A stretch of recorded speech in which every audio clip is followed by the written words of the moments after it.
Obtaining 10x rewards. Reincarnated into a novel as a side character. By Winterdragon_1. Chapter 111, Are You Even Human? The helplessness of a ghost. Help. Please save me. I don't want to die. A humiliated voice of the ghost sounded within Oliver as he paused. The abyss energy clawing away at the ghost's body also paused momentarily. Oliver had full control over the abyss energy, and he stopped the torture for a moment. Seeing his pleadings had some effect, the ghost was overjoyed. He quickly begged the human child to release him. Child, if you let me leave for now, I will give you all my treasures that will make people drool. Please, just let me out this once. I was wrong when I tried to use force earlier. I have realized my wrongdoings and swear to never dare to look back and will repent my actions. Enough of that. Tell me how you sneaked into human territory and state your purpose in doing so. Oliver stopped him from speaking further and interrogated.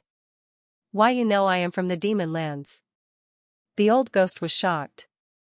He had not revealed this to the human yet. It was almost impossible for a child like him to know about his real identity. At best, even if he was knowledgeable for his age, he should still not have directly suspected him to belong to the demonic lands. It could also be that he was a leftover remnant of spirit instead of a demonic entity. However, this kid did not even hesitate and pointed out or concluded that he was a demon from the demonic territory. He was in a spiritual form, and it was quite hard to point out differences between him and an actual spirit in general. He could not help but feel it was impossible for a human this young to identify him. He suspected that Oliver was actually carrying a high-rank identification artifact to be able to guess this. So, I have been the fool this whole time. He could not help but regret his lack of foresight ever since he entered the forest. He knew that he was usually not this easy, but perhaps the situation and desperation has led him to become like this. He was very vulnerable and weak at the moment. His defense artifacts were all used up or destroyed by those pesky exorcists, and he didn't even have the time to activate the ones with longer duration. There was so much going on that he had become like this, to get caught by a mere human child. Had he been influenced by the air these humans breathe? He could not help but feel helpless.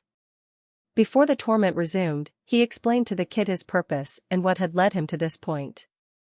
This child was really dangerous. This unknown energy that he had never felt or seen before was making his heart beat faster and faster.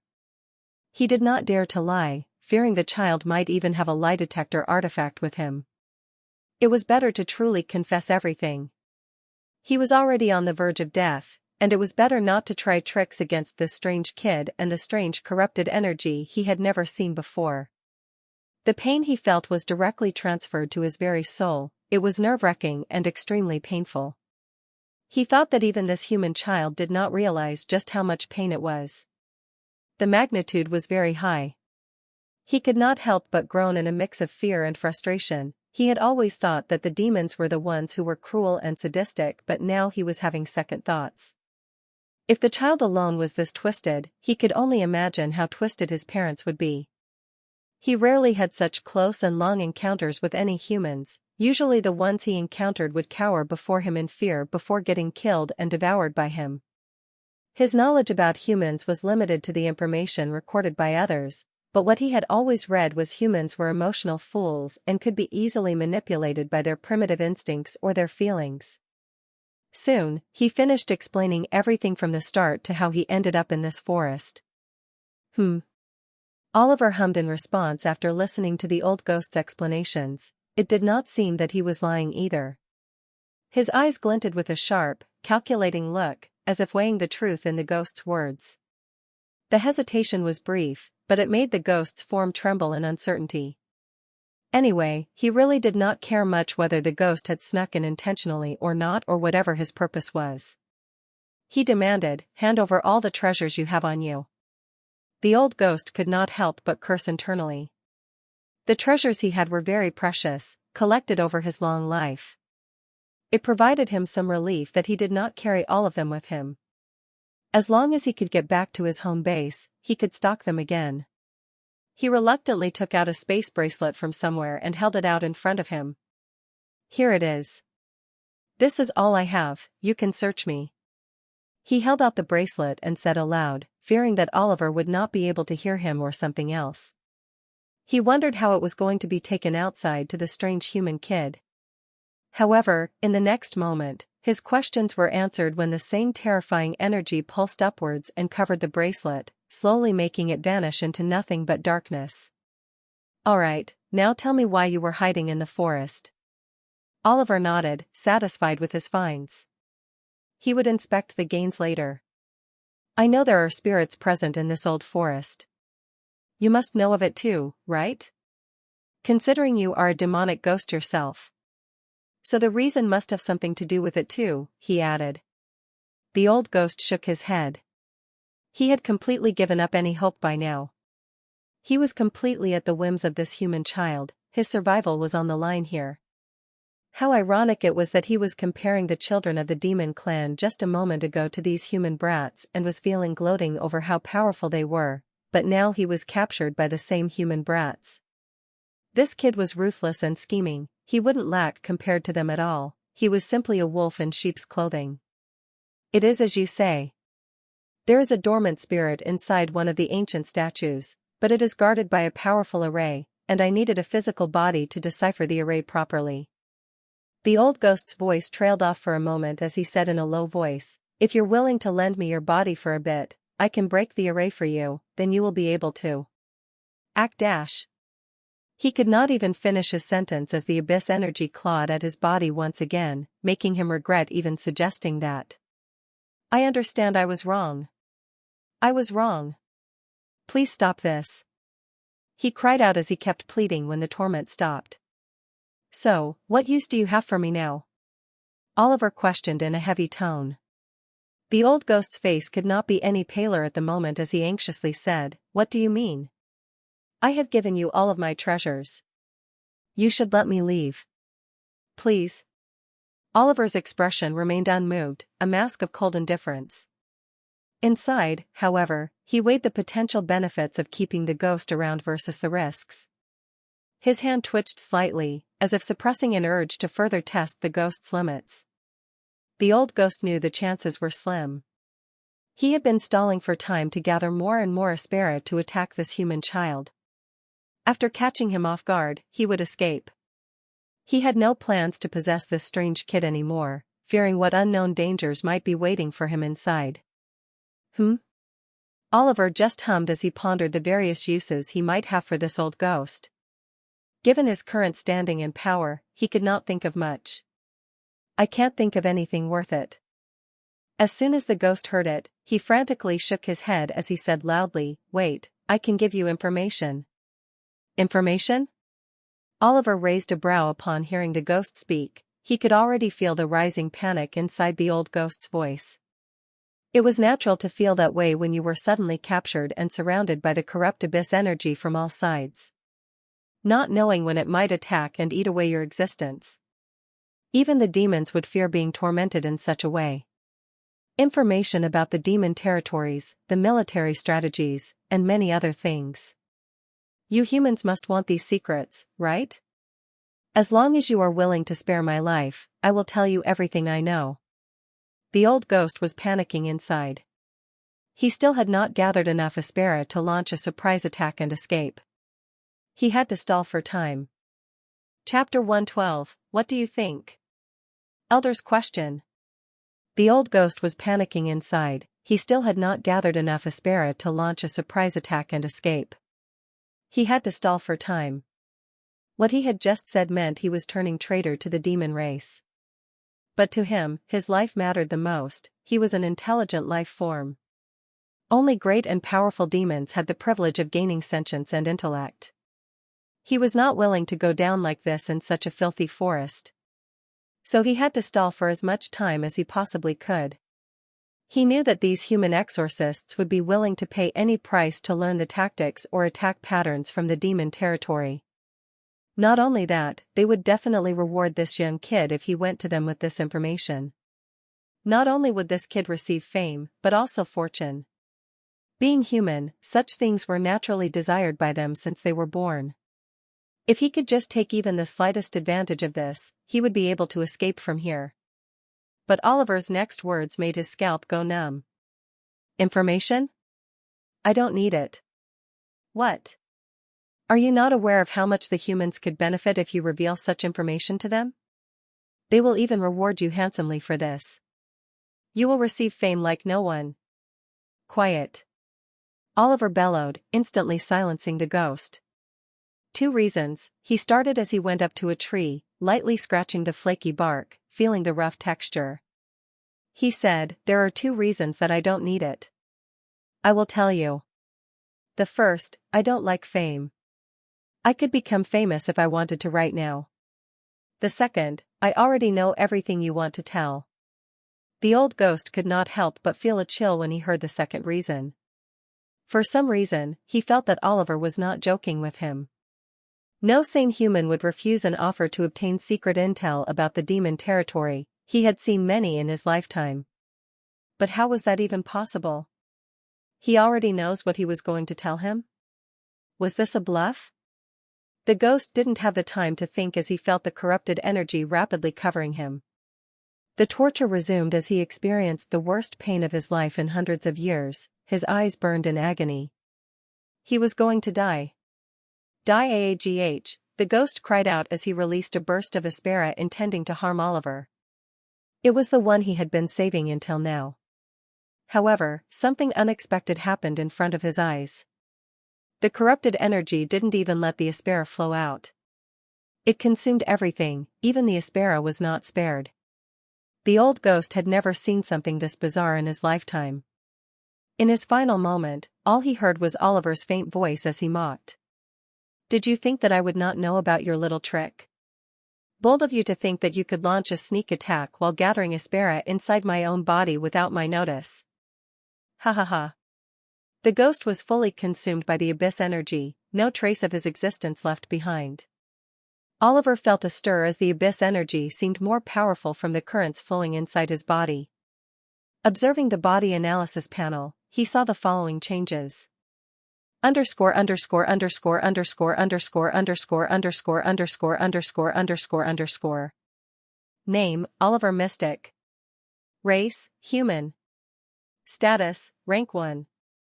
Strength, level 5. Aspera, level 4.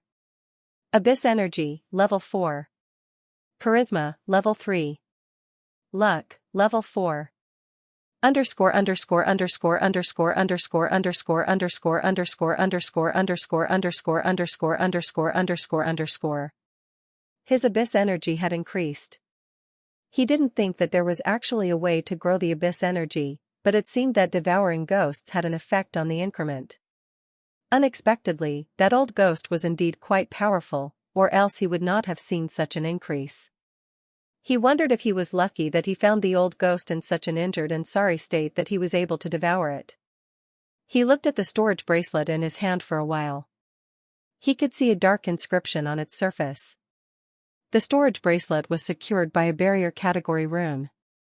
He would need to find a runesmith or a forger to remove this restriction.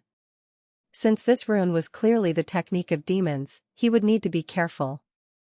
He could not easily reveal that he got this storage bracelet from an old ghost. If he did that, this thing would be directly confiscated by the authorities. He would have to be careful in finding a blacksmith who was willing to do that for him, or better just learn the ropes himself. He didn't like to be dependent on others after all.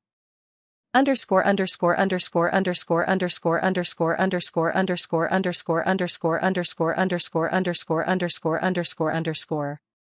Oliver shortly returned to the gathering. In the end, he did not get to relax at all.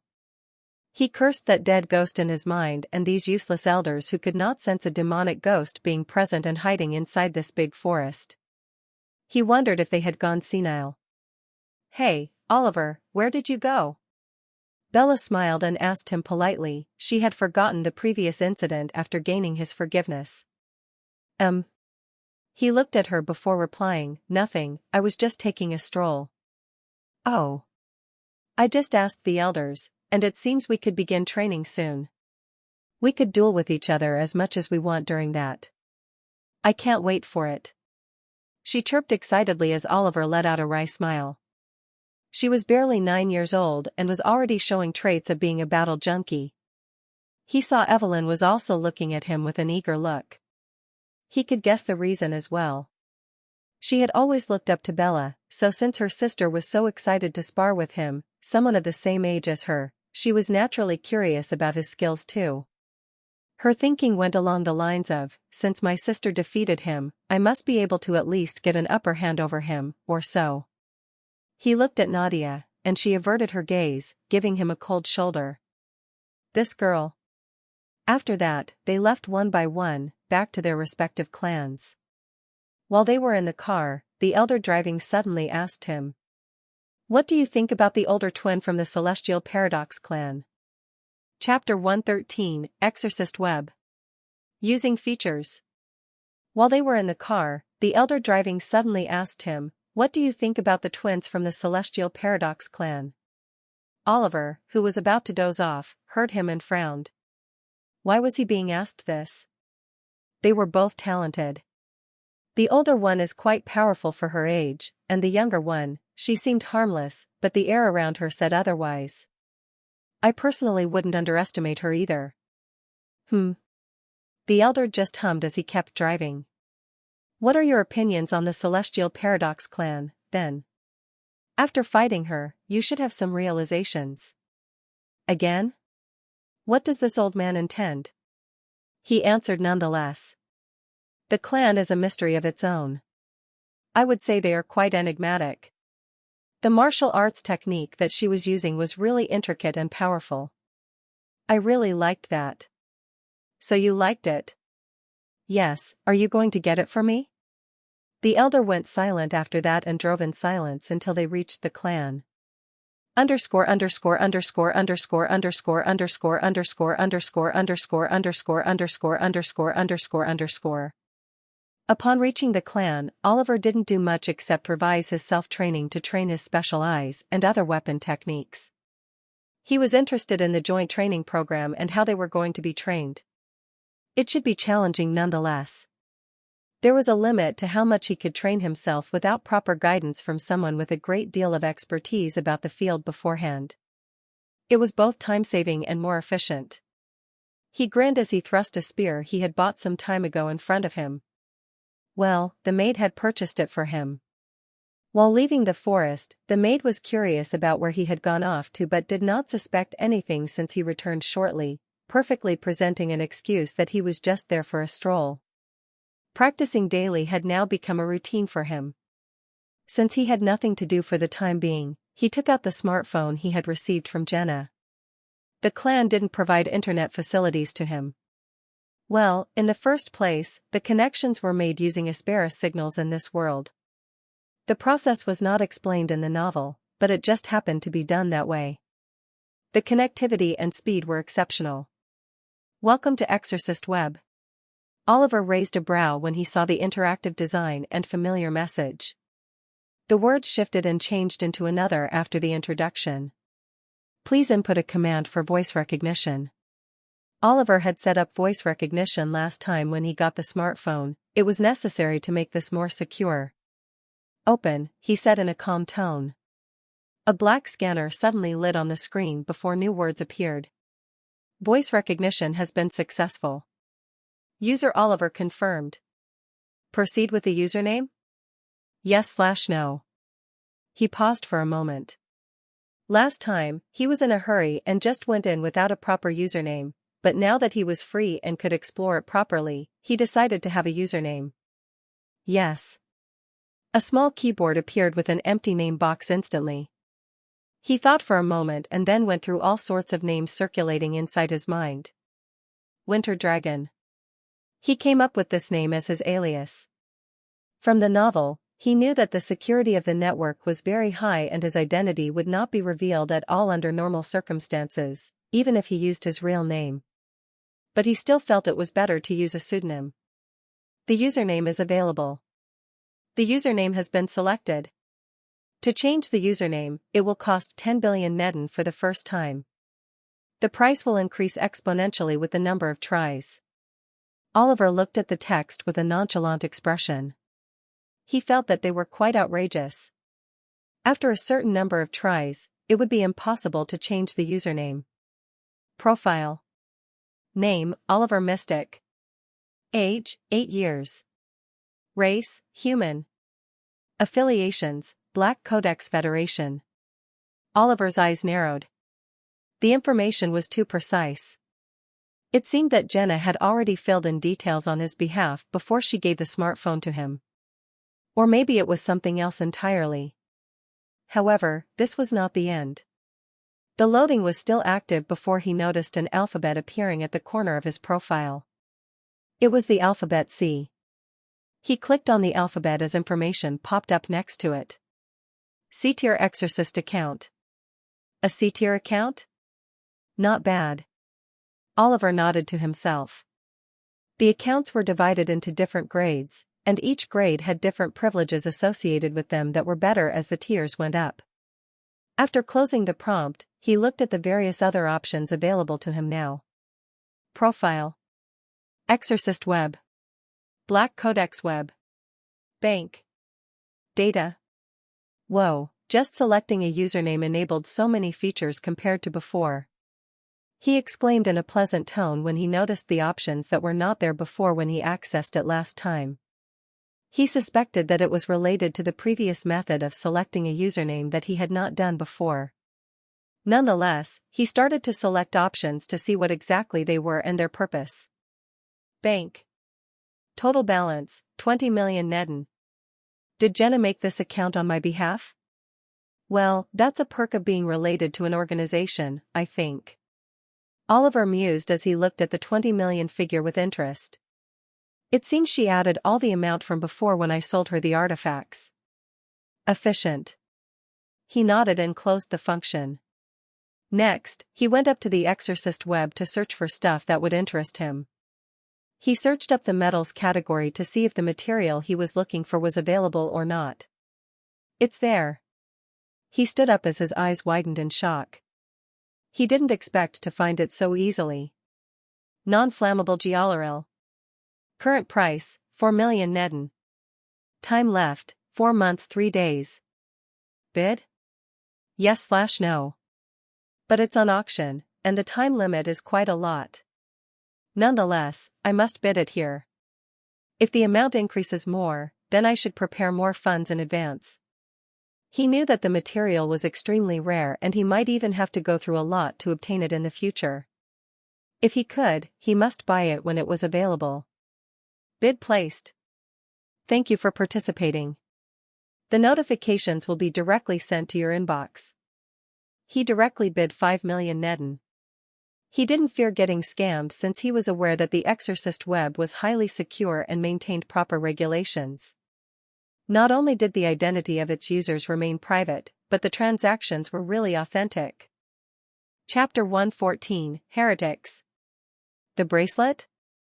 He didn't fear getting scammed since he was aware that the Exorcist web was highly secure and maintained proper regulations. This was the Exorcist web, not his local market where scams were rampant. Not only did the identity of its users remain private, but the transactions were strictly monitored. If the other party somehow managed to scam someone, there would be serious consequences, and all the money would be refunded to the victim. After placing the bid, he put the phone in his mind space and went back to his courtyard. In fact, he wanted to explore more, but he was a little scared about his impulsiveness. He had already spent 5 million Neden in one go just because he saw something he wanted for the future. Who knew how many other things might be there that he could not resist spending money on? So, he didn't dare to explore further and paused until he had more money in the future. He soon reached his courtyard. Yawn. The first thing he saw upon entering was a white fat cat yawning. Ignoring the cat, he called the maid and asked her to prepare food and a bath. Underscore underscore underscore underscore underscore underscore underscore underscore underscore underscore underscore underscore underscore underscore. In a place far away from the Mystic Purge clan, a group of shady individuals dressed in pitch-black robes with hoods covering their faces were gathered around a table as they conversed. They had an ominous dark aura surrounding them, and an eerie feeling filled the air.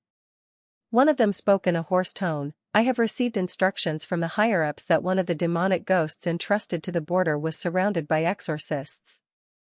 The others listened silently, but there was a hint of tension in the air when they heard him. Fortunately, the demonic ghost was an expert who managed to escape. However, he paused as he cast a gaze at all the people present inside the room. It seems that he accidentally entered human territory due to the situation. What? Here of all places? Shocked voices could be heard as the expressions of the individuals who had been silent so far turned grim. One of them immediately questioned, "Is he alive or has he been exorcised already?" There were murmurs in the group as they wondered how the demonic ghost made such a careless move to enter the lion's den. The human territory was the worst place for any demons. There were powerful and dangerous exorcists active throughout the lands, roaming everywhere. One slight mishap would directly lead to a painful exorcism by one such exorcist. The one who had started this all spoke again. "According to the information I received last time, he should still be alive, or maybe not, in the worst case." The others quieted down when the man spoke, waiting for him to explain the purpose of the meeting. If the demonic ghost was not alive, then what was the point of calling this meeting today? They could not help but be confused. However, what matters is not his life but the thing he has with him.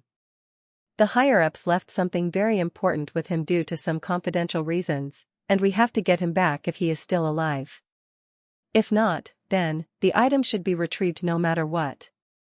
It took a moment for his words to sink in before someone reacted. "What? That's a literal suicide mission."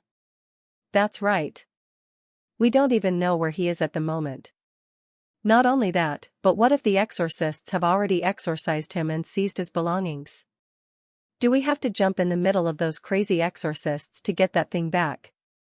"That's a tough one, but Master, you must have some leads on it, right?" one of them asked in a hesitant tone to the person who had informed them of this suicidal mission. The man looked at his subordinates without saying anything. Feeling an invisible pressure in the air, all of them slowly went silent one after another, eagerly waiting for his word. "You are correct, I have a way." It was given by the higher-ups. The storage bracelet the old demon ghost was carrying has a location tracking rune embedded inside it. As long as the rune is not discovered, we will be able to find him and retrieve the item. The others eased up a bit after hearing that. It was still a doable task. They only needed to follow the location and get it back safely. "Then, Master, where is it located right now?" "Mystic Purge Clan." The other men present could not help but feel cold after hearing the location. Knowing the location now reverted the situation back, the mission once again turned suicidal. The Mystic Purge Clan was infamously known as the Righteous Slaughterhouse. Both exorcists and demons avoided that place like the plague.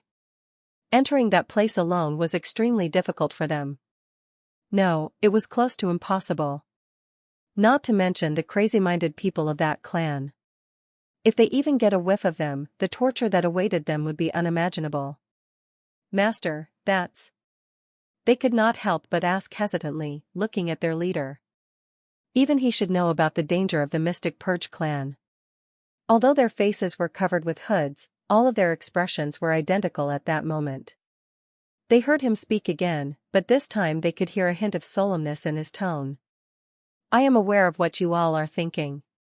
However, we cannot refuse the order from the higher-ups. They are our gods."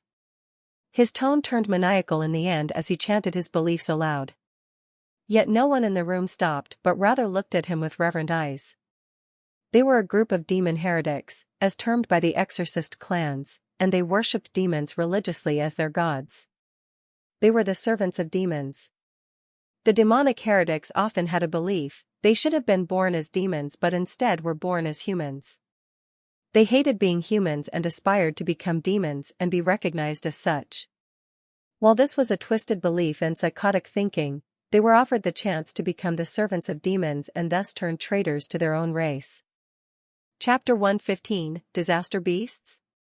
Further plan? The demonic heretics often had a belief they should have been born as demons but instead were born as humans. They hated being humans and aspired to become demons and be recognized as such. To them, demons were more of a superior life form than humans were. While this was a twisted belief and psychotic thinking, they were offered the chance to become the servants of demons and thus turn traitors to their own race.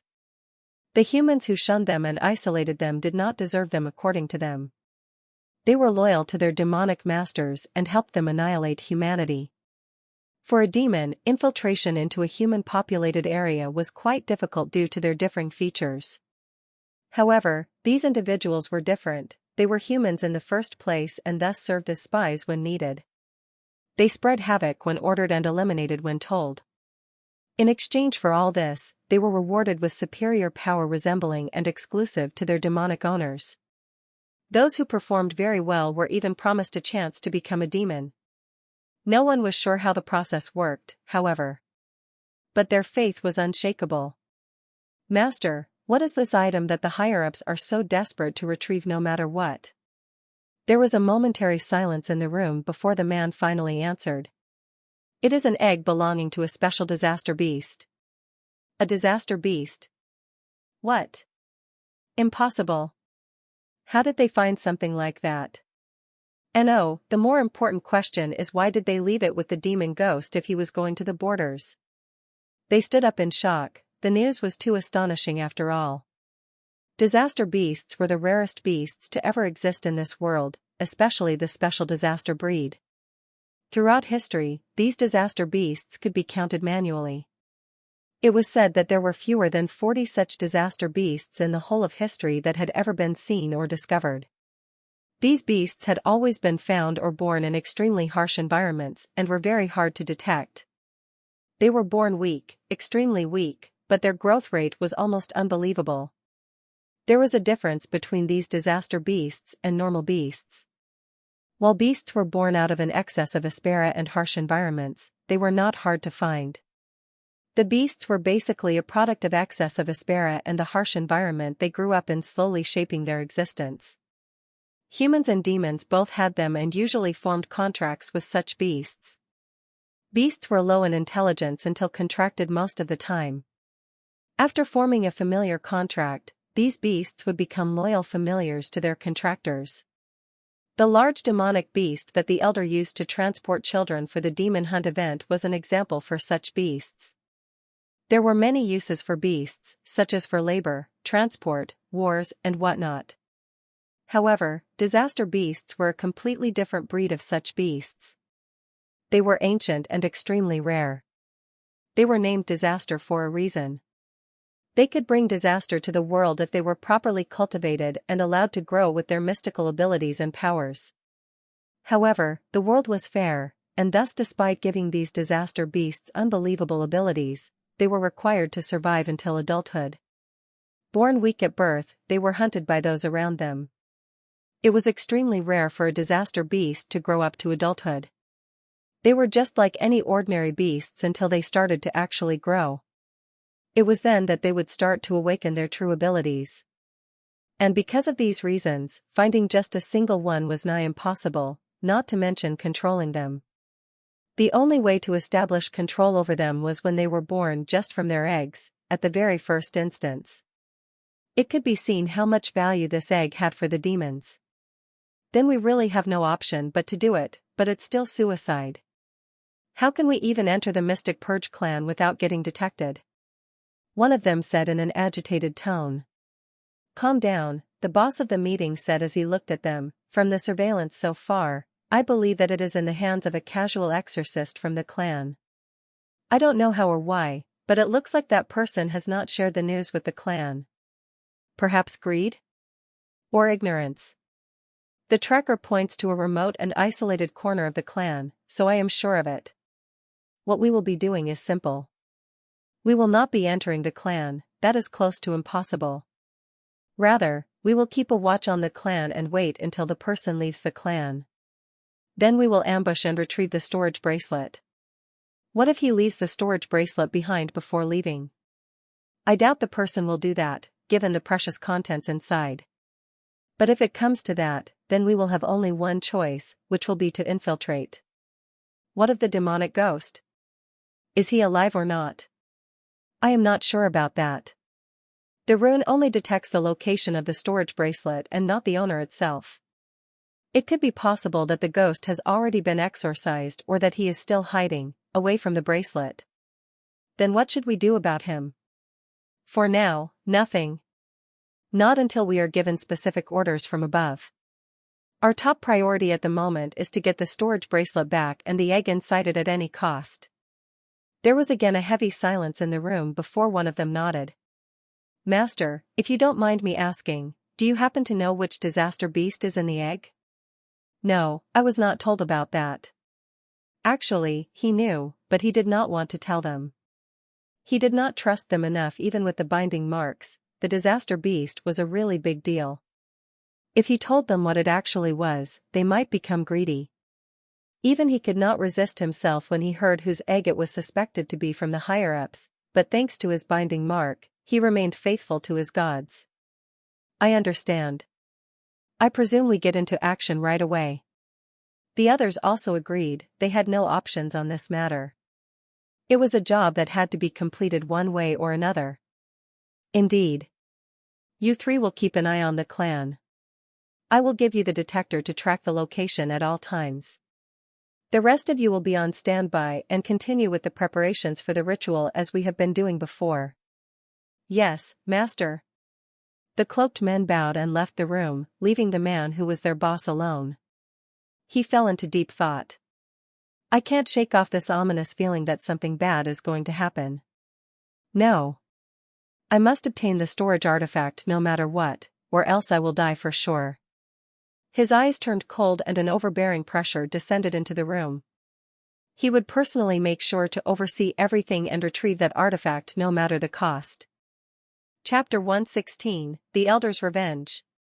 It had been some days since then, and it was finally time for the joint training program to commence.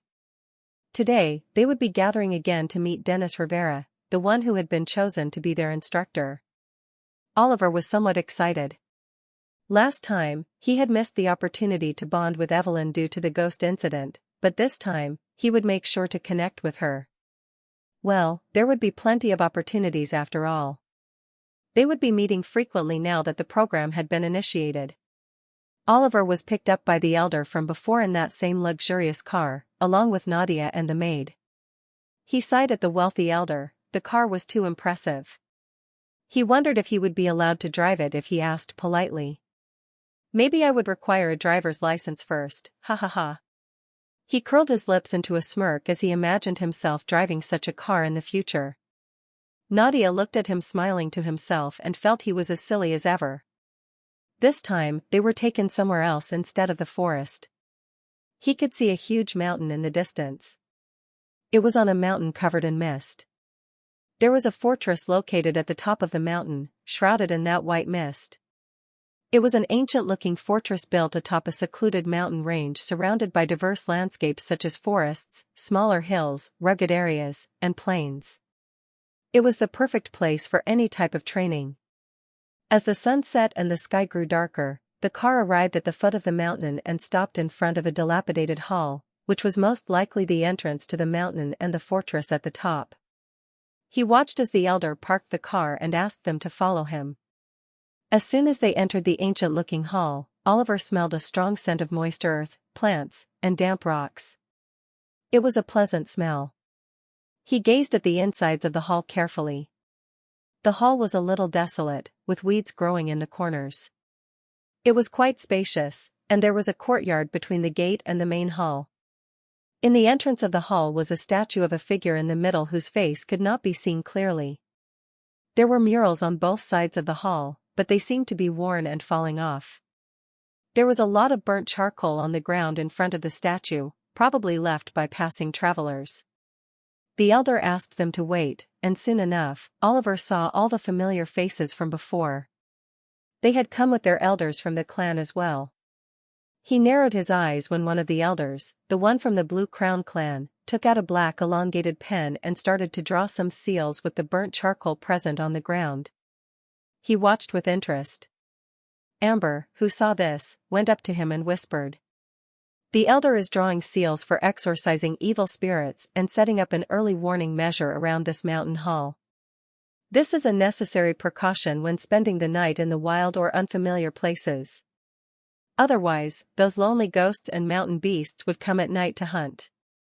You know of ghosts? Oliver cocked an eyebrow at her, surprised that she had some knowledge about the subject. What? Did you think I would not know about such a simple thing? Our clan is known for producing the best tool-based exorcists out there. With the variety of tools and artifacts I have grown up with, I am naturally familiar with these things. Amber frowned as she said this. She did not expect Oliver to have such a low opinion of her. Ah, you are right. It's my fault, haha, Oliver replied in a joking tone. He realized that his earlier wording might have been a little insulting to this noble girl, even though he had not intended it. Amber only nodded and stayed silent. She felt a little conflicted. Her mind wandered to the past event when she and Daniel had argued and then fought over it. Maybe that was the reason Oliver had a lower opinion of her. She went into her own world of troubled thoughts as Oliver approached the elder and stared at the runes with some interest. He would very much love to learn them, but he knew there would eventually come a time for this too. He went back and stood beside Bella. Tapping her shoulder, he asked, "Why is the elder forming seals to ward off ghosts or beasts? Aren't they powerful enough to just deter them with their presence?" Bella paused and glanced at Oliver with some confusion in her eyes. "Are you not aware?" she asked, her tone slightly unsure. Oliver blinked. What was it? Was there something special that he should have known? Seeing his blank expression, Bella chuckled slightly, guessing he did not know. "The elders will be leaving from here soon." What? Oliver thought he had heard it wrong. "The elders will be leaving us alone under the care of our new teacher for a few months." She said it calmly. It was the first time she was staying so far away from her clan and could not help but feel a little nostalgic and experience some strong emotions. "The elders will be leaving us alone? For a few months? When did this happen?" He could not help but blurt out as he looked at her with confusion and shock. "Didn't the elder from your clan inform you of this?"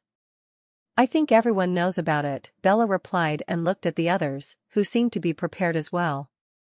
Oliver groaned in his heart, he really had no clue this was happening. No wonder, just the travel here consumed a few good hours to even reach the mountain's foot.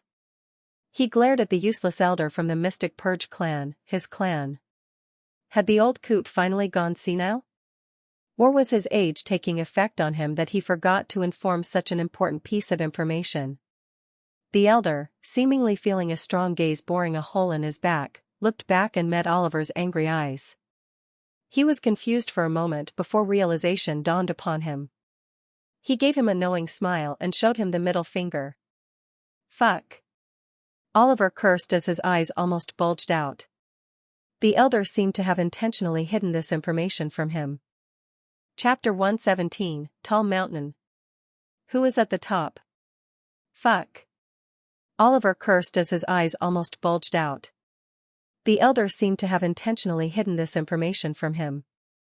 It was clear that he was exacting revenge for a last time.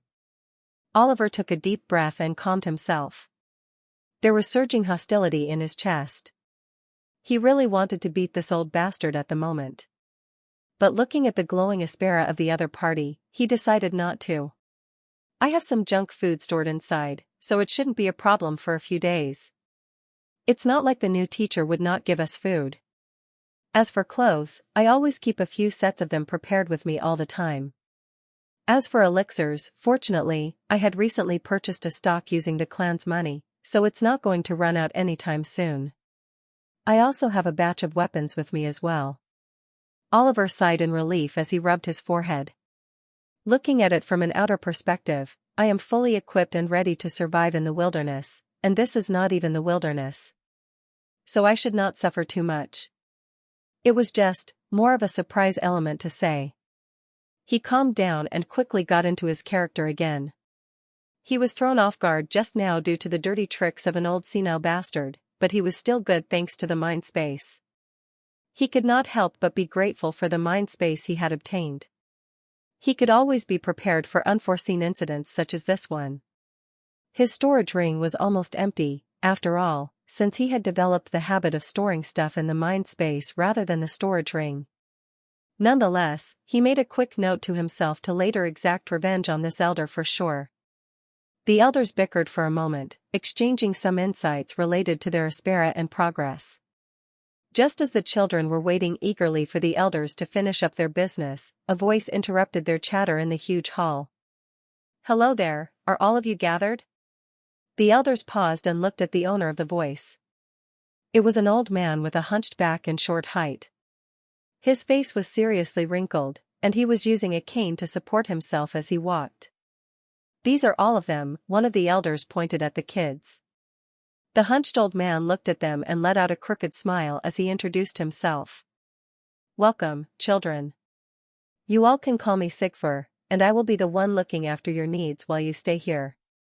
His tone was raspy when he spoke, as if he had not cleared his throat in decades. It felt particularly irritating in Oliver's ears. He had great senses, so the voice was quite clear and loud. He unconsciously clenched his fists. The elders nodded. "This here is Sigfur. He was once an important comrade and is also the attendant of your soon-to-be teacher. Make sure to respect him." "Yes, elder." "Greetings, Sir Sigfur. I am Bella.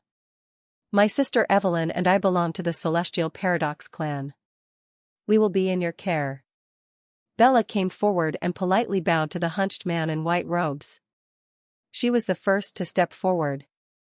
"What a sensible girl," the old man laughed heartily as he patted her head. Soon, she was followed by others as well. Oliver also went up to say his greetings to the old man and helped Nadia with her introduction as well. Maybe it was his imagination, but he felt the old man seemed to be colder to him as compared to others. "Well then, say our greetings to their teacher. We will be leaving."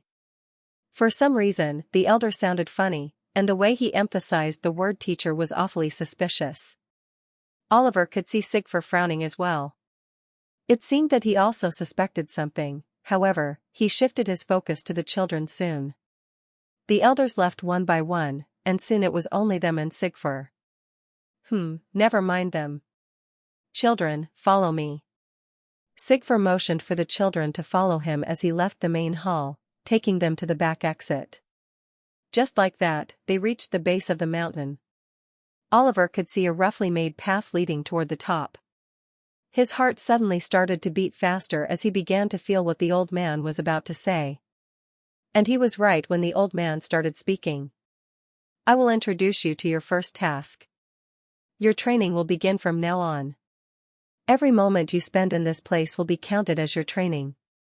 For the very first task, you all need to climb this mountain and reach the top. That is where you will meet my master and your teacher." "What?" Alfonso's eyes bulged out as he stared at the hunched old man and then at the towering mountain. His body could not help but tremble at the sight of the terrifyingly tall mountain. How did he expect children like them to even climb this thing? Oliver's face also darkened as he looked at the fog-covered mountain top. He could not tell how tall it was actually. Did they really have to climb this? He was strong and had a good amount of stamina, but even that was not enough to give him the confidence to climb the mountain. His eyes shone for a moment in an amethyst glint as he stared past the clouds of fog at the mountain top. He could roughly see the mountain top and calculate the height.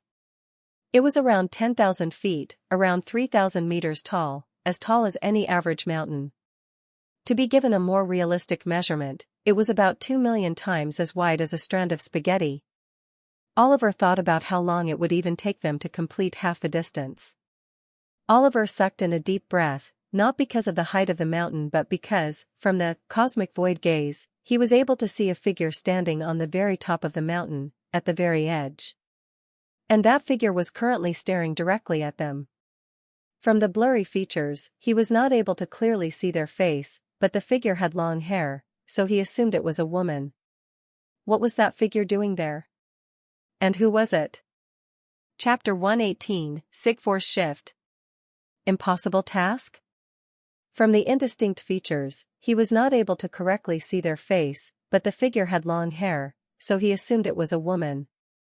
As far as he could remember, the teacher they were supposed to meet, Dennis Rivera, was a male.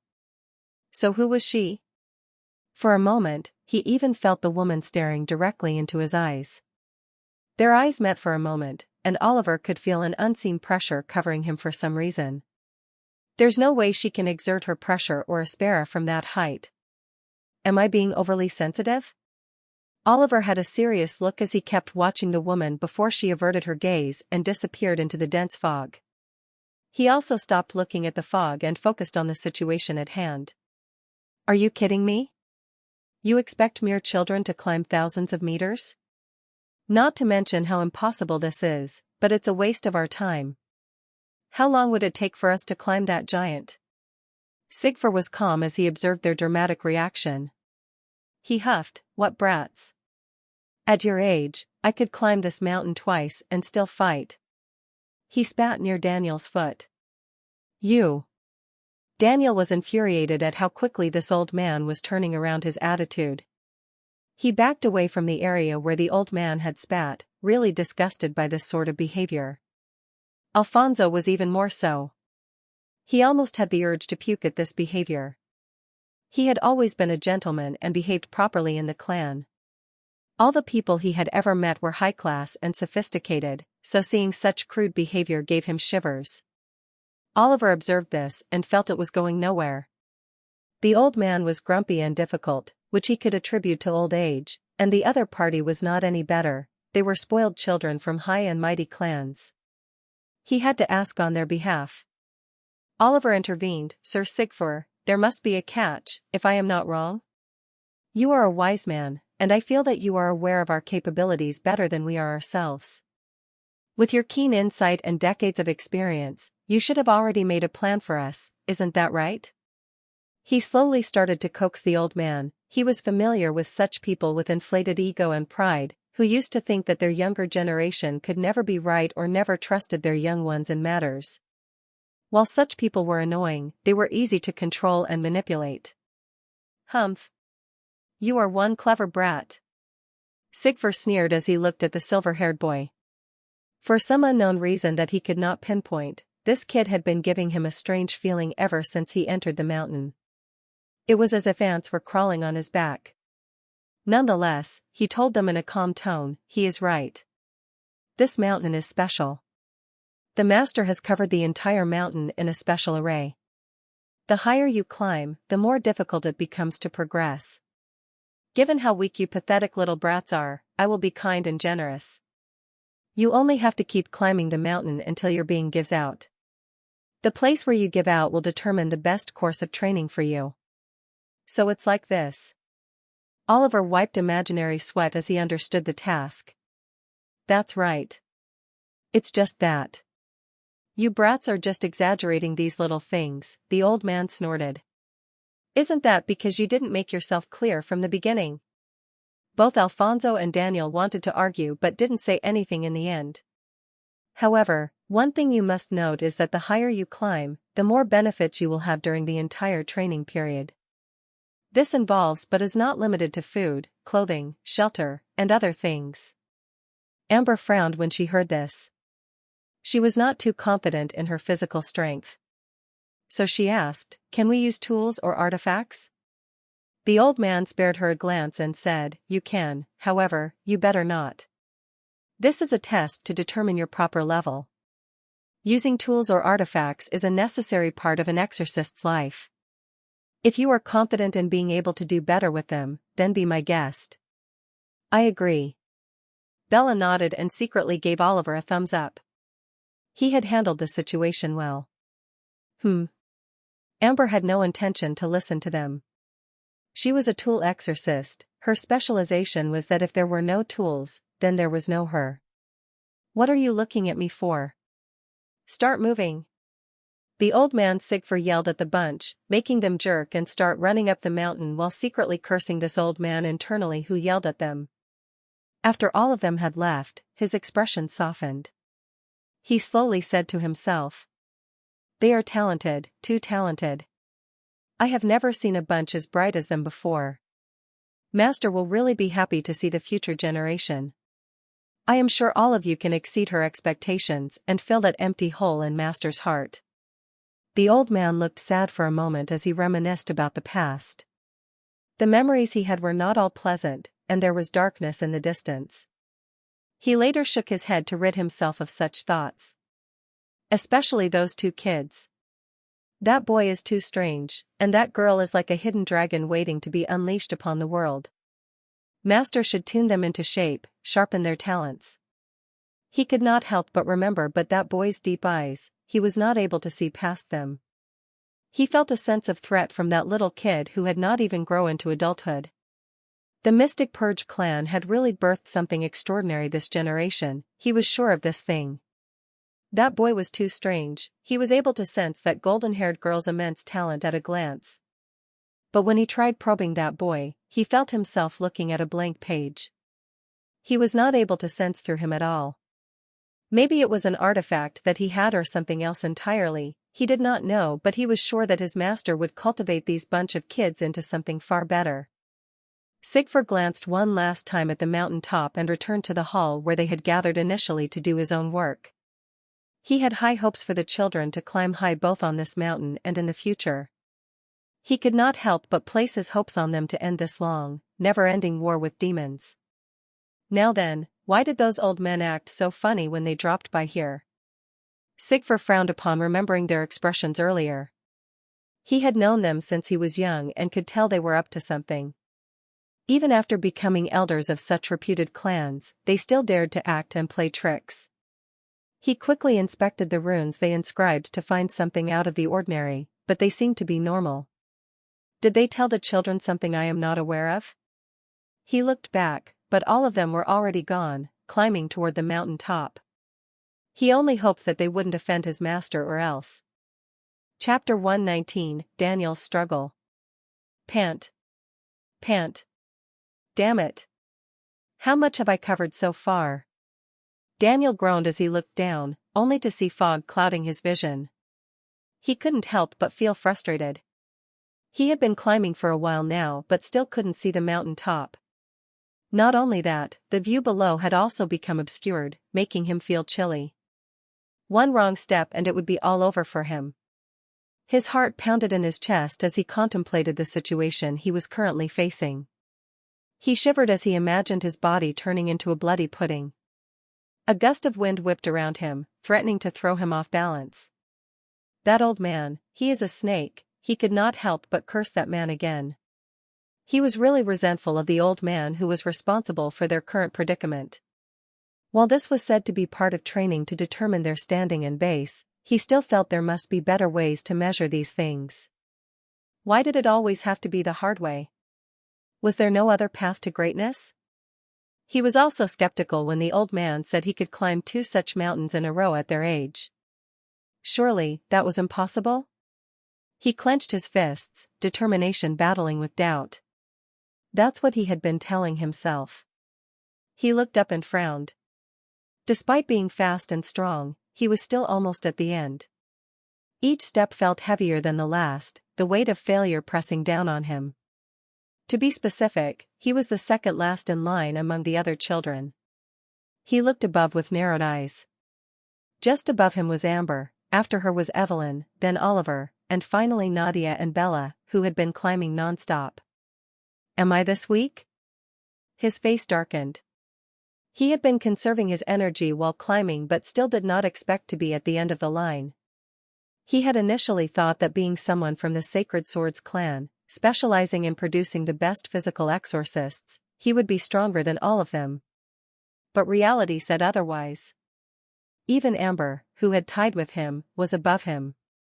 He could overtake them, but then he would be using a lot of stamina and energy. Using Aspera was also becoming difficult as he felt an invisible pressure slowly pressing him down as he climbed further up. His muscles burned with the effort, sweat pouring down his face. And while it was not a big deal to use Aspera to strengthen the body, using Aspera while others were not would be a strike to his dignity, so he did not use it. He was sure he could climb on his own. This thought made him more confident. Looking up at Amber, he was sure she was using some sort of tool or artifact to aid herself, otherwise, they would have been at the same level of climbing. He smirked to himself, feeling a small surge of confidence. And looking below him at some distance, he spotted Alfonso as well. It gave him some relief that he was not the last in line, at least. He still had some pride. But, looking at the figures of Nadia and Bella, he felt bitter. Why did they make it look so easy? Was he really that far behind? Those two girls were extremely strong, stronger than him, at least. He could tell by their speed and power. What surprised him the most was Evelyn. Clearly, she was the same age as them and not older like Bella, but she was also above him. A flicker of envy sparked in his chest, quickly replaced by resolve. He had not seen her fight during their last meeting, so it was surprising to see her climbing way above him. Did that not mean that even she was stronger than he was? He could not help but feel more annoyed. She was almost on the same level as that guy called Oliver. Of course, he could not forget about Oliver. That guy Oliver was strong. He had witnessed his fight earlier with Bella, and he fought toe-to-toe with such an opponent. He was undoubtedly worthy as his rival. If Oliver could climb faster, then so should he. He gritted his teeth, pushing his body to its limits. A burst of energy filled him as his eyes turned more focused and his speed increased slightly. He made a small note to reach up to Oliver first and then aim for Bella and Nadia. Underscore underscore underscore underscore underscore underscore underscore underscore underscore underscore underscore underscore. Alfonso, who was panting, looked at Daniel, who was above him, increasing his speed and cursed inwardly. Of course, he did not use a vulgar term, being the gentleman he was. He had been disheartened ever since he started to climb. He was given a big reality check. It turned out he was the weakest in the entire group of children. Being the last in line of all the other heirs while climbing towards the mountain top and not being able to match up to any of them, he felt truly pathetic. He was far from even the second last person in the line, Daniel too. At this moment, he wanted to scoff at his previous self during the meeting. How bold he was at that time, thinking about balancing the team and eliminating the weaklings who would be nothing more than weeds among the cream of the crop. Now, he felt the sting of his own arrogance. How audacious he was when he declared Oliver to be the weakest and most useless one of all. The memory of Oliver's distant figure way up seared in his mind. He was printing that sight into his memory, to prevent him from underestimating others again. How shameful it was for him to even think of removing Oliver from the picture just because he was weak. Now that the situation was in front of him, he was in the last spot. Did that not mean he was the weed in the field? Did that not mean he should be eliminated from the group? It was obvious. If he followed his own logic and thinking, he was a burden to the team. In the future, he might drag others down with him, given his lack of strength. He was truly repentant for harboring such thoughts now. Once this was all over, he vowed to train harder than before. He had always been the best talent in his clan. He had always been respected by others and praised for being so talented. But those praises felt hollow now, echoes of a time when he thought he was invincible. He realized that he was just a big fish in a small pond. And now that he was exposed to the ocean, he realized he was nothing more than a small fish in a vast ocean. There were people out there way more powerful and talented than him despite being the same age. He had to catch up to them in the future if he really intended to keep up with them. The road ahead was long and arduous, but he would not falter. If he did, then he would not be a gentleman. Chapter 120, It should have been an easy victory. Oliver looked at the dense fog and felt dumbfounded. A normal person would not be able to see anything in front of him. Thanks to his special abilities, he was able to navigate these roughly made stairs of rocks. He could feel a pressure bearing down on him. As he climbed higher, the pressure slowly increased. Was this some sort of tempering of the body or mind? He thought deeply. He had read about such things but never thought he would experience one in his life. It felt like the gravitational pull was increasing with each step he took upward. He deliberately allowed Bella and Nadia to overtake him and followed behind, just next to Evelyn. Right now, they had to reach the top ideally. But naturally, it looked almost impossible to achieve, considering they were not even halfway up. This is long. He muttered as he racked his brain to think of a way out but couldn't find anything useful. Just like that, he sped up behind the two girls, trying to catch up. Thanks to his level 5 strength, he had not felt exhausted or sore even under the pressure so far. He knew, however, that mental fortitude would be as crucial as physical strength in the journey ahead. Underscore.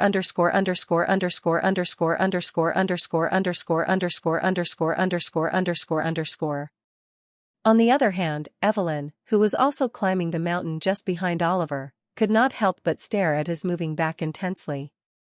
Her eyes were deep as she remembered her experiences so far and how she got to this stage. She could not help but reflect on how she had reached here. The memories of her rigorous training sessions flashed before her eyes. She had been working hard since the time she could remember. Her goal was to become a strong exorcist to help those in need, providing a place where everyone could live comfortably without worrying about their lives. She had heard of the terror demons always spread, killing children, committing all sorts of taboos one could think of. They were the worst beings alive. She disliked them and wanted them to disappear. She wanted every child to live in comfort without worrying about demons, to never live in fear of their lives. She had always wished to see a future where they could live in peace without any wars or bloodshed. Of course, she knew such a thing was impossible as of now. Her parents had taught her from their experiences that being an exorcist was not easy. She didn't believe everything could change on its own. Exorcists are people who live on the boundary between life and death every day. They have hearts of steel and wills of stone. It was only through the great efforts of ancient exorcists that humanity had the peace they were enjoying now. Otherwise, the lands would have long been consumed and destroyed by demons, and humans would have gone extinct. She wanted to be strong and achieve a stage where she could make changes that would bring peace to every part of this world. If people in ancient times could do it, then what was stopping her? Talent? She had it all.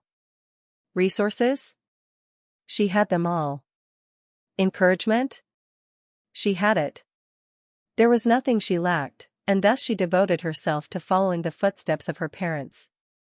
Her mother was her greatest motivation. In the future she dreamed of, she wanted to be on a level where she could work together with her mother, restoring the peace everyone longed for. Next to her mother was her older sister, whom she admired the most. She was strong, talented, extroverted, and smart, everything a role model could be. Bella was the role model for her. The first step to rising above was to catch up to her sister. If she could not even do that, then how could she dream of helping her clan? She worked harder than anyone, learning from her sister and following her everywhere. If Bella was training, so was she. As Bella grew stronger, the difference always persisted. She often wondered if she would ever be able to close that gap. She could never defeat her sister in a proper duel or basic spar. Her sister always thought 2 steps ahead of her. It was always a surprise when she learned something from her sister's actions. There was a calmness Bella always maintained no matter the situation or the pressure she faced. She had never seen her sister being impulsive despite her craze for strength. Bella was not a muscle-headed maniac.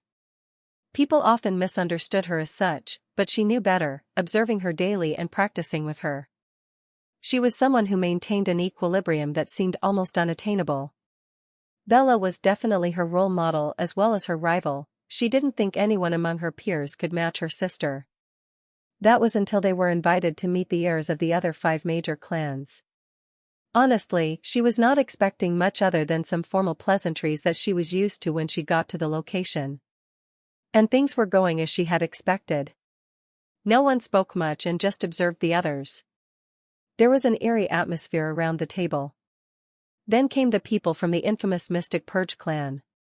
She was secretly expecting the heirs to be cold and sharp, representing the nature of their clan. However, she was once again taken off guard when she saw the laid-back guy in front of her. He did not look like someone from the deadly Mystic Purge clan. He seemed quite relaxed and normal. His casual demeanor was disarming, a stark contrast to the crazed reputation that followed his clan. She watched as he quickly started the conversation and easily assimilated with others. To some extent, he felt like her sister, extroverted and cheerful. He felt mature for his age to her, the way he talked, the way he carried himself. Not only that, when she observed his features, his face, the one thing that stood out the most to her was his eyes. They were charming, intimidating and mysterious, she could not point it out, but they were captivating. She liked them. She felt depth in those eyes. On the other hand, his twin sister was a more accurate description of someone from the Mystic Purge clan. A word she could describe her with was cold. However, she did not speak to her much. Afterward, things went from a peaceful meeting to slightly aggressive, where they decided to have a duel to familiarize themselves with each other. But she was left behind since the participants were an odd number, so she just observed others. A bit disappointed, but nothing much. She would see how others would do, being the heirs of major clans in the world. She observed each match intently, analyzing strengths and weaknesses, storing away knowledge for future encounters in case it was required. Nadia won one-sidedly. She was strong. But what truly interested her was her sister's match. It was against that silver-haired guy, Oliver. Bella was the oldest among the bunch by age, so it was understandable for her to be the strongest given her talent. It should have been an easy win. Chapter 121, Motivation to Grow More. She must become strong. It should have been an easy victory without a doubt. Oliver should not have stood a chance against her sister. To be honest, she was imagining a scenario similar to how Nadia's and Alfonso's match concluded. A one-sided victory where her sister would easily overpower him in a matter of seconds. But what happened next was contrary to her expectations. It was a scene that made her doubt herself and her training she had been undergoing so far. That guy called Oliver was easily able to keep up with her sister's every move. Not only that, as the fight progressed, she was able to notice how her sister was finding it difficult to even land a single blow on him. He was able to parry each and every move. It was almost as if he was predicting her mind and technique. She didn't believe that he had the knowledge of the secret martial arts techniques that they had been using from the Celestial Paradox clan. That was impossible. After all, it was one of the heavily guarded secrets of the clan. So, he was actually able to decipher her moves in that fight alone, in that short period of time.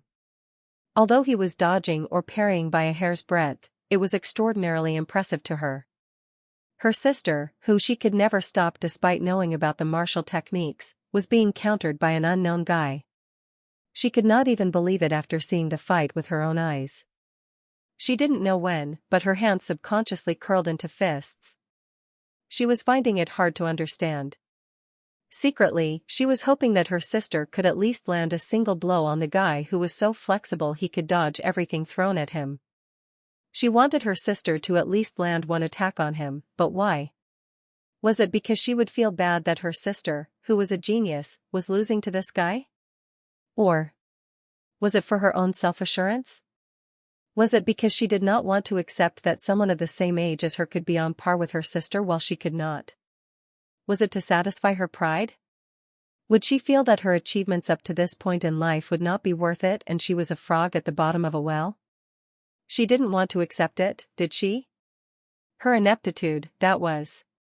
She would feel good if Oliver got defeated easily just like she would when matched against Bella, would she not? She could lie to herself then, saying, look. Even the heirs from other great clans could not stand up to her sister. How could she, then? But as she kept watching the fight go on, and seeing the expression of struggle in her sister's eyes and Oliver's calm demeanor as if he was not bothered in the slightest by the fight, something awakened within her. This guy was strong. Either stronger than her sister or on the same level as her. She felt a strong surge of emotion at this realization. Biting her lip, she pondered what she had been doing so far. Why was she not able to stand on equal grounds with her sister? She herself knew best that she did not lack talent, resources, or anything. Was it because she was slacking off? If so, then why were her dreams so big? Did she not want to provide a comfortable life to others? How could she do that if she slacked off? It would be better to not dream this big when she was not able to put in the effort required for it. She experienced all sorts of emotions in that moment. Grief, for being like this. Envy, for Oliver's calmness and strength. Anger, at herself for being so pitiful to even think about dragging others down instead of moving up herself. For harboring such a toxic mindset. And, some joy? Joy? She felt some sort of happiness as well. Why? Was it because she realized this when she still had the time to change herself? She felt a newfound relief. She was relieved that she was able to understand this in time and have the opportunity to further correct herself in the future. To strive for more in the future, to not think about dragging others down to her level just because she could not reach their level. She wondered what this guy, who was currently fighting, would have done if he was in her shoes. Would he have also thought about wanting to put others down to satisfy his ego? Would he have also harbored this toxic mindset like her if he was in her situation? Or would he have never borne such thoughts in the first place? Maybe he might have gotten more motivated instead of feeling down? She was curious to know, but alas, it was not something that she could know just because she wanted to. Just a small duel between her sister and this guy from the Mystic Purge clan was able to leave her with such insights. Looking at their fight in a new light, she wondered if the reason that this clicked within her was because of Oliver's strength. Why did she think so? Maybe it was because no matter how much she desperately wished for him to get hit even once, he did not. It was as if there was a wide gap between her and his level that could not be breached just because she wished for it to crack. It was because no matter how much losers try to wish, curse, or hope, a genius would not even notice them and keep reaching higher and higher. And it would get to the point where the loser would either become numb to the success of the genius, accept the reality, and give up, or become influenced by the genius, trying to follow the same path.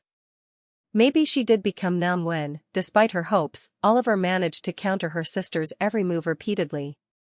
Her sister was her role model, but despite seeing her struggle, she did not feel as bad as she thought she would before. Now she felt a surging flame glowing inside her, becoming brighter and brighter.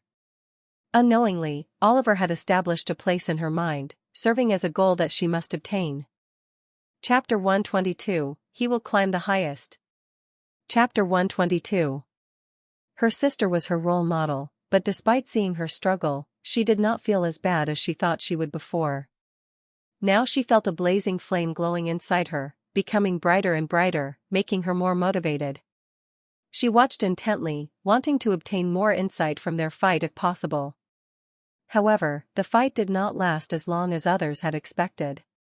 There were clouds of dust everywhere due to the commotion from before, and the moment they peered into it after the dust clouds settled, they saw a shocking view. It was too sudden. Oliver was lying with his back against a tree, clutching his chest and groaning in pain. What happened? How did he lose? All they heard was a strong bang, and the next moment Oliver was lying down, defeated. Did Bella finally win? She looked at her sister and noticed her eyes had a trace of surprise as well. She felt it was understandable that Bella won. Her sister was the oldest of the bunch and equally talented, her losing to someone with less experience and training would be hard to believe. But what transpired next made her perception of her sister crumble. She, who boasted that she knew her sister the best, was now dumbfounded by the scene unfolding before her eyes. Bella, her sister, who had always been calm and composed even in the toughest situations, no matter how high the pressure, lost her composure for the first time. She watched as her sister went up to the guy and grabbed his collar roughly. So disrespectful. She could not help but look at her older sister in shock. What was she doing in front of so many people and elders? And why was she doing this? She heard her sister yelling at the guy. Purposefully? Intentionally? She heard those words but couldn't hear the full sentence from afar. Her eyes widened even further when her sister tried to forcefully stop his hand from clutching his injury. She hurriedly went up to her to stop her since the elders were not intervening for some reason. However, before she could, someone else reached him first. It was Nadia. His sister. She could feel a very heavy tension filling the atmosphere at that moment. Her heart palpitated in anxiety when she heard Nadia's cold threat. She could feel the air around them was filled with a strong and dark intent solely aimed at her sister. The smell of gunpowder was evident in this situation, and even the slightest action could lead to an explosion. She could feel the strong aura oozing out of Nadia. It was overwhelming, on par with her sister's aura. Nadia was definitely angry, and she had the right to be. Her sister was being too much at the moment, tormenting her opponent even after winning. This was confusing given her sister's nature. Even though she had not seen it with her own eyes, she put the matter behind her mind and quickly stopped her sister from acting further. She could see a hint of madness in Bella's eyes, as if she was unwilling to accept the outcome. She made a mental note to herself to later question her about it and the duel. After a small incident where her sister almost cried, the event was quickly wrapped up. After reaching back home, back to their clan, she tried asking her sister on multiple occasions about the outcome of the duel and what she was unwilling about, but all those times, her sister either avoided the topic or did not reply to her. It was as if she did not want to talk about it at all. All she heard from her was that there would be more opportunities in the future and that she should be more patient. And it was now when they were meeting again at the base of the mountain shortly after a few days. The elders had left them behind to train under the guidance of a renowned exorcist, a veteran of war. However, to meet their new teacher, they were supposed to climb up a mountain where the higher they climbed, the more pressure it would put on their shoulders to test them if they were worthy enough to reach the top. It was, in a way, tempering their bodies and will with each step. At the top was where their teacher awaited them. Who knows, he might even be monitoring them right as they were climbing slowly, ensuring their safety and assessing their skills and standings. She was able to surpass most of the heirs from other clans, except for the ones from the Mystic Purge clan. No matter how hard she tried to reach up to him, he would maintain a fixed distance between them. It was as if he was deliberately doing this, trying to challenge her or show her who was superior with how easily he was keeping the distance fixed between them. If she moved up 2 stairs, then so would he.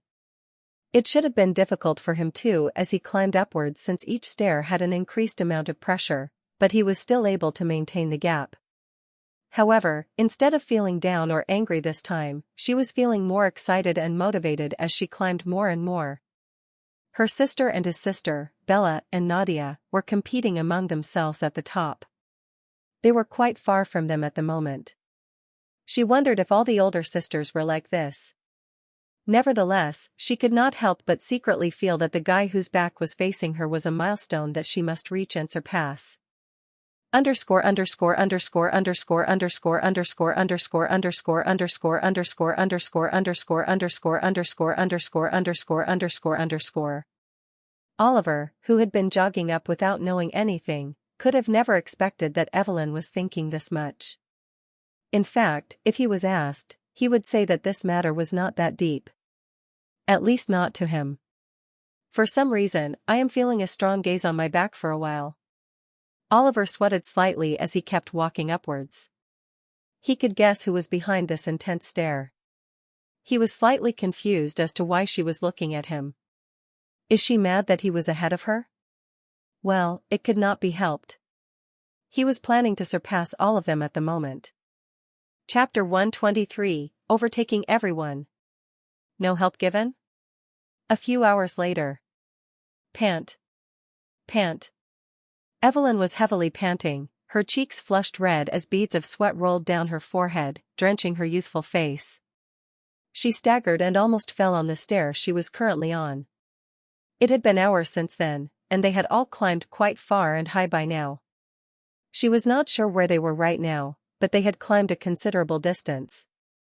It had been a long time since she had been using her aspera to strengthen her body internally to help counter the increasing pressure. At this moment, the pressure on her shoulders was at least 10 times stronger than it was initially. It was extremely difficult for her to even take another step upwards. She knew that if she fell now, she would lose all her strength and would not be able to climb any higher. Glancing back, she could see almost all of them had broken down in exhaustion on their respective steps. Alfonso, Daniel, Amber, all of them had stopped climbing further and were lying weakly on their respective stairs, not moving an inch. She gritted her teeth and thought, I cannot move more. I feel like falling down. The help that Elder Sigfer had promised at the beginning of the climb was not here. She could not help but feel a bit concerned for them. The pressure was still pressing onto them, rendering them unable to move up or down. No, they should be fine. This is not a trial of death. I am sure they will intervene if things become excessive for any of them. She calmed down as she thought about this and looked upwards. Her eyes narrowed as she tried to see the figures above. The figures of her sister and Nida were now visible to her clearly. Their speed had slowed down significantly, and they were taking one step at a time. It was clear from their posture that the pressure above was becoming harder for them. However, a lone figure was still climbing non-stop. Her heart fiercely started to beat in excitement as she watched him reach close to the two girls who were above. Tap tap tap. He was climbing up like there was no pressure on him, moving up as if he was climbing a casual stairway. Slowly, she saw him pass the two girls who were equally surprised as she was when they saw him overtaking them. Evelyn smiled, gritted her teeth, and took another step. Boom! The pressure on her shoulders increased significantly, and she could not help but sit down. So this is my limit currently, she thought to herself as she felt the dense pressure. Even using Ispera was now becoming tougher. A sense of suffocation was evident in the air. She leaned against a rock and watched as Nadia also paused at one point. Soon enough, she was followed by Bella, who was just a few steps above her and fell down on that step as well. But Oliver. He was still moving upwards. She could not believe how this guy was doing it. Was the pressure not affecting him at all? Even if it was, he did not seem to be affected much by it for some reason. Underscore underscore underscore underscore underscore underscore underscore underscore underscore underscore underscore underscore underscore underscore underscore underscore underscore underscore. Oliver kept moving upwards, one stair after another. He went on non-stop. He could feel the immense pressure descending on him. He was using his turbulent Ispera to reinforce his body and move upwards. Coupled with his super strength and on top of that, the reinforcement from Ispera, he was able to keep climbing non-stop.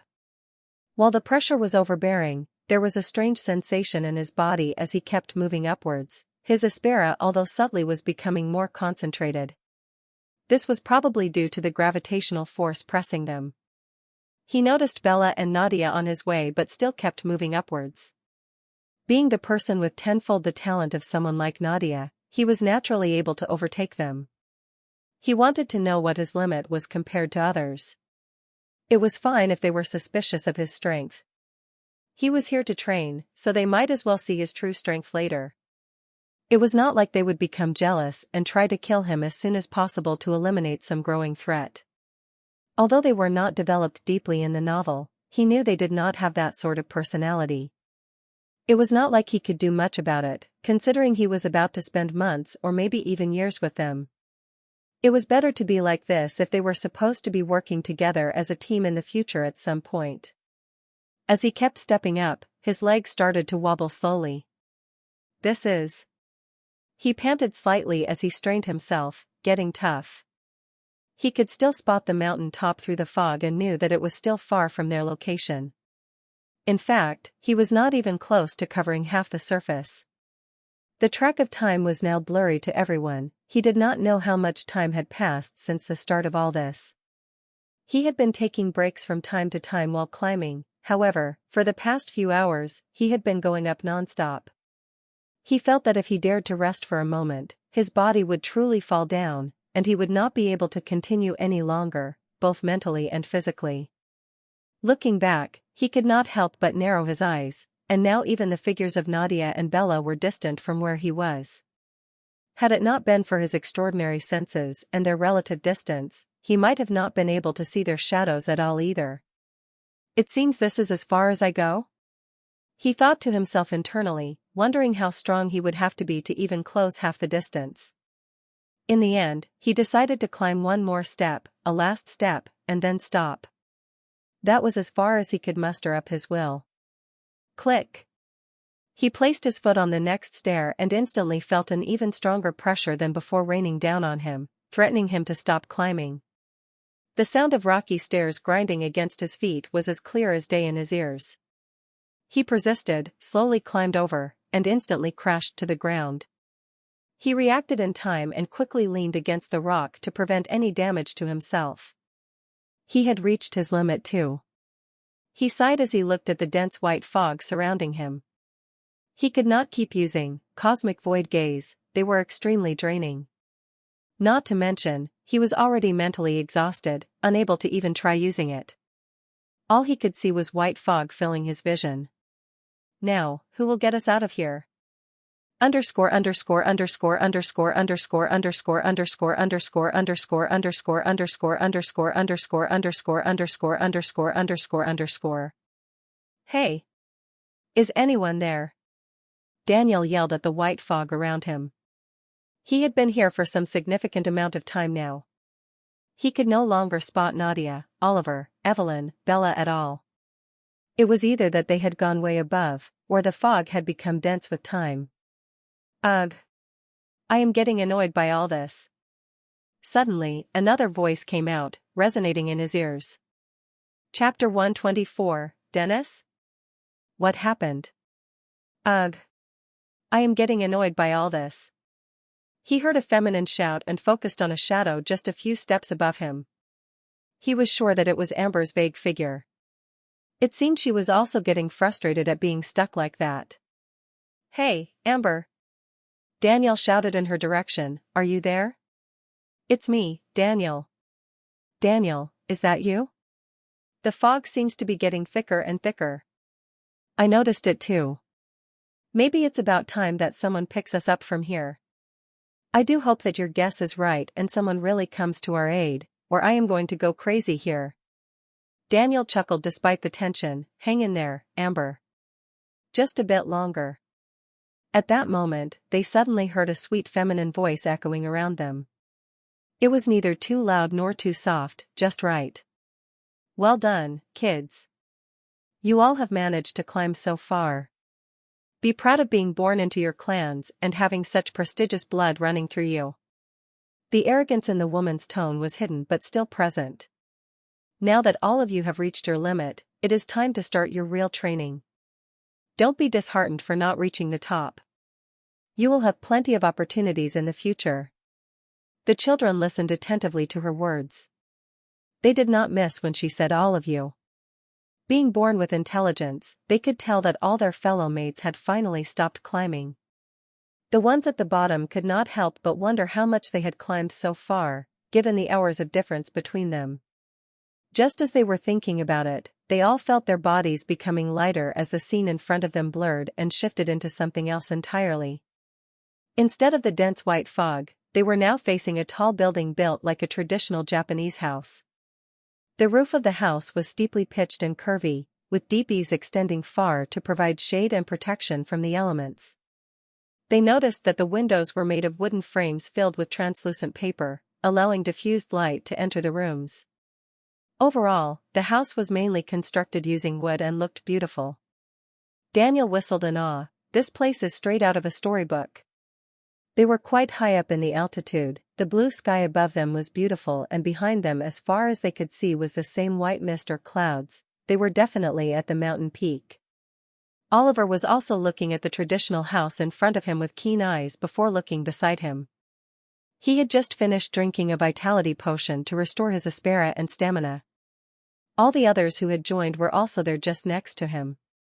However, what caught everybody's attention was not the massive mansion but the stunning woman standing before them. The woman gave the impression of a proud lion. She had slitted black eyes. Her thick, curvy, medium-length hair was the color of charcoal, styled in an exquisite way that was not practical for everyday activities. She had a curvy build with the charm of a mature woman, and her skin was brown and tanned. With thin eyebrows, upturned eyes, and full lips, her face was devoid of blemishes. She was wearing a dress with a combination of purple and blue colors. Overall, from her youthful appearance and voice, she didn't seem older than 30 years old. However, her dense aura was unmistakable and revealed her hidden depth and age. She was much older than she appeared. I am Elisa Velez. Your newly appointed teacher. I will be responsible for training you all during your stay here and ensuring you all grow into something much better than your current selves. She spoke in an enthusiastic voice, addressing all those present, mainly the children. There was a brief, stunned silence before Alfonso broke it. What? You are the teacher? Alfonso muttered, seemingly confused by this. Elisa frowned. What? Do you have a problem? The heck? Was our teacher not supposed to be a man? Daniel's confusion quickly turned into incredulity. A veteran exorcist from battlefields? I was told that he was the most masculine man ever. I was so excited to meet him. What is a jade beauty doing here? Daniel exclaimed unintentionally, interrupting the woman. He was probably so shocked that he let out his thoughts aloud for everyone to hear, forgetting that he was not alone. The children around him exchanged nervous glances, sensing the tension rising. After all, he sounded disrespectful. Maybe climbing and waiting on the mountain had taken a toll on his brain, making him restless. Damn. Where is Sir Dennis? Is this another joke? I am seriously not in the mood right now. Pfft. Before he could complete his sentence, he was flung backward by a sudden burst of terrifying aura emanating from the woman called Elisa. Did I allow you to speak? How dare you interrupt me? A frown was etched on her forehead, and there was a hint of anger in her eyes. Her long hair fluttered behind her with the sudden gust of wind. A man, you say, huh? Sir Dennis? Dennis Rivera, if I am not wrong. She whispered in a tone that carried hatred. The pressure around her multiplied significantly as all the children present had their expressions change. Oliver felt his knees buckle slightly, the weight of her aura pressing down on him like an unseen hand. Ugh dash. Oliver looked at her. The pressure was as heavy as what he faced on the mountain. It was as if someone was trying to press him to the ground. Bam! He heard a noise and saw Alfonso collapse under the pressure, unable to withstand it. Amber was gritting her teeth, trying to endure it with all her might. Her hand was holding a gem ball that pulsed with light from time to time. He was sure it was an artifact she was using to support herself. Oliver closed his eyes and took a deep breath. He had to do something, or they might all collapse. And Miss Elisa, may I know why you are angry? He said and instantly regretted it. The woman paused and looked at him. Suddenly, all the pressure disappeared from the atmosphere as if it was never there. However, the next instant, all of it was directly focused on him as she stared at him intently. Why, you ask? The name Dennis Rivera. Whom did you hear it from? Oliver had a dark expression at the moment. The pressure on him was terrifyingly huge, far greater than what he felt on the mountain. I heard it from the clan elder, he said, his voice steady despite the weight pressing down on him. Why does that name anger you so much? He looked at the woman with a frown. Why was she venting her anger on him? Even so, if he bent down here, what respect would he have left? His mind raced as he sorted out the ways to stop this pressure bearing down on him. He moved his head and looked directly at the woman who was the source of all this. Chapter 125, He fell off the mountain. Now that his Aspera had recovered, he didn't hesitate to use it again to fortify himself instantly against the pressure. The woman showed a hint of surprise. Through her senses, she could tell that this boy did not have this much Aspera when she was assessing them. But now, all of a sudden, more and more Aspera was flowing out from his body like a smooth waterfall. Where was this Aspera from then if not from him? Did she make a mistake when analyzing them? The chances of that happening were slim but not zero. And for some strange reason, she felt that she could not properly analyze this little kid. Either he had an artifact strong enough to counter her, or something else. Nonetheless, the pressure that was directed towards him was quite a lot for his level, and he was doing fine against it. While she was angry, there was a part of her mind that was shocked by his resilience. She narrowed her eyes when she saw him looking at her. Shiver. Suddenly, a cold chill went up her spine as she instinctively put her hand in front of her, preparing to block an incoming strike. However, the anticipated strike did not come. She was sure that just now she felt that he was going to attack her with something deadly. She could feel it in her guts, just a moment ago when she looked into his eyes, something definitely happened. It was an instinct. She was a veteran who had lived close to death during her prime days on the battlefield. There was no doubt about it. If she dared to instinctively block an intent directed by him towards her, then it was unmistakably something dreadful. To make her be on guard against him? He, who was barely a rank 1 exorcist. If she told someone that a rank 1 exorcist was able to make her be on her guard, her colleagues and friends would never believe her. She let out an amused smirk, as the previous anger slowly dissipated, and so did the pressure that was being exerted on Oliver. Oliver felt relieved that the pressure was now gone. He was really pissed off at her for suddenly targeting him when he did not even do anything to her. The only thing he did was to defuse the situation before tensions escalated. Just now he had to use suppressed, enshrouding of death, on her to bring her back to her senses. What sort of teacher was she? If she was able to lose her temper over a verbal thing, then she was not sane at all. Leaving children like them with her was madness. Looking at the angry expression Oliver was making, Elisa could not help but laugh. Now, I apologize for my outburst. It was childish of me to behave as such with mere children. I am sure you guys are the clueless bunch here, she softly smiled at him as she added, in fact, it should be those bunch of old men who instigated this whole thing now that I think about it. My gosh, such scheming people to use children as bait just to get at me. And here I was thinking why they left so suddenly without meeting me personally. I thought at that time they might have clan duties, but now I am sure why they were in a hurry to leave, or escape. Oliver heard this but still did not feel any better. It could not change that she did behave rudely with him alone. Perhaps sensing his emotions and train of thought, she said, "All right, don't be like that. I did apologize already, no? I will give you a gift, so let's forget about it." Hearing her mention gift made his ears perk up. Well, if the gift was worth it, then he was willing to let it off. You are not joking, are you? He looked at her suspiciously. Despite being old, Oliver never had a decent experience with aged people of this world. One might think you mature as you age, but all the old people were behaving this way. Of course, I never go back on my words, she trailed off as she looked at his suspicious stare. You don't believe my words, do you? Oliver did not say anything and just went back. He would see if she would keep her word in the future or not. Miss Allison, well, but what happened? Why were you so angry just now? Bella asked in a curious and alert tone. Just now, they were almost crushed by her pressure alone. Allison's face twitched for a second before she shook her head. Forget it, it's a long story. I will tell you some other time. For now, we should proceed further. Oh. Bella didn't pursue the matter anymore. She could see Allison was uncomfortable with this. So, let's start from the beginning.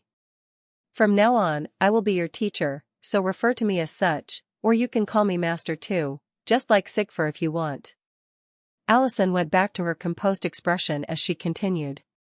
While you were all climbing, I made some analysis by observing you lot and will devise different training plans for each one of you. Not only that, I have recorded the steps you have climbed. She clapped her hands, and a blackboard emerged out of nowhere and started floating to her right. It was probably retrieved from her storage artifact that she might have been carrying on her. On the blackboard, there was something written in bold and big words. It was a leaderboard of sorts, written by her. This here is the leaderboard that I made, your future. Excuse me, Miss Allison. Alfonso suddenly interrupted by raising his hand.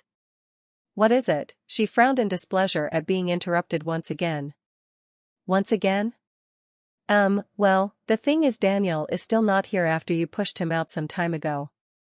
It was only then that others also realized that they had continued without Daniel. It's true. He was still not here. It couldn't be that she threw him off the mountain, right? Chapter 126, Leaderboard. Who's at the top? Chapter 126. Allison did not notice the bewildered expressions on their faces and disappeared from her spot, only to reappear a moment later with a boy having messy hair and fog leaving his mouth. It was Daniel, and he was unconscious, perhaps from the impact earlier that sent him out. A vial appeared in Allison's hand carrying a strawberry-red liquid as she slowly poured the contents into Daniel's mouth. Cough. He slowly woke up and looked around in confusion before looking at the person holding him. His face paled as he looked at her with a look of horror. Just now, when he was thrown back by her, he landed among some strange vines that bit him in multiple places, making his vision blurry and his surroundings strange, and after that, he blacked out. Only now did he wake up and realize those vines were definitely poisonous. This was a terrifying woman, he didn't want to be held by her. Hey there, it's my fault for earlier, haha. I will give you a gift too, let's pretend nothing happened. She put him down and patted his back as if nothing had happened, then took him to stand beside the others. This time, he was subdued and did not speak much for fear of offending this woman again. As for having a masculine teacher with big and strong muscles? He put that matter aside for now. Underscore.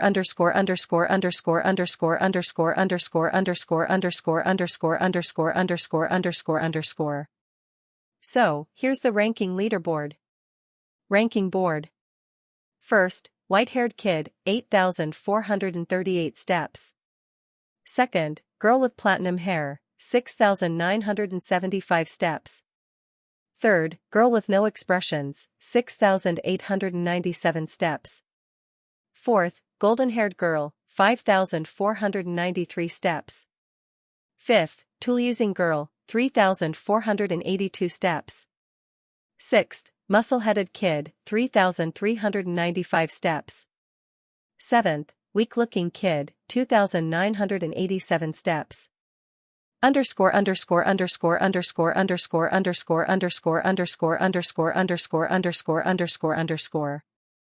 They looked at the peculiar nicknames they had been assigned by their new teacher and could not help but have blank expressions. Huh? What's with the look? Did you not understand something this simple? She looked at them confusedly. Miss Allison, I demand that you change my name. Alfonso raised his hand again and complained, why am I the only one written with such a demeaning name? That's because you were the last and weakest of the bunch. I don't know your names either. So on that note, start introducing yourselves one by one. The others remained silent unlike him, their eyes were fixated on the first rank, that was now assigned to Oliver. All of them had a strong expression in their eyes. Especially Bella, whose eyes were burning with determination and spirit, she was burning this sight in her memory, she could not believe that there was such wide gap between her and him. He was younger than her and despite this was able to cross her with such a huge gap, she was really unwilling. She remembered the scene of her duel with him and how effortlessly he had dodged each one of her strikes. Oliver was definitely a guy with many secrets, she was equally curious about what was he hiding and how strong was he actually, his powers, his aspera, his rank as an exorcist, she wanted to know them and compare. I will defeat you sooner or later. She thought with an intense glint passing through her eyes. Oliver suddenly felt goosebumps crawling all over his skin as he looked around. He noticed Nadia staring at him with her usual cold eyes. He could guess that she was probably wondering how he managed to overtake her by such a margin. He smiled wryly, this result made him aware of his current standing. It was neither good nor bad. Decent at most in his opinion. He felt he could do more if he used abyss energy as well. Such was the case with Daniel and Amber as well, despite getting thrown off, he still felt that Oliver was indeed a worthy opponent. Not to mention, it was definitely a surprise for him. He had expected Bella to top the rankings considering how she defeated Oliver in their duel, but it was opposite now. He clutched the handle of his sword hard, he would really like to test Oliver's sword skills too and see if he was better than him in that aspect or not. If he was, then. An unreadable glint flashed past his dark eyes. Amber, on the other hand, was also looking at the board with narrowed eyes. She had expected this result. That's right, to her this was not an unexpected result unlike others who were predicting Bella to rank at top.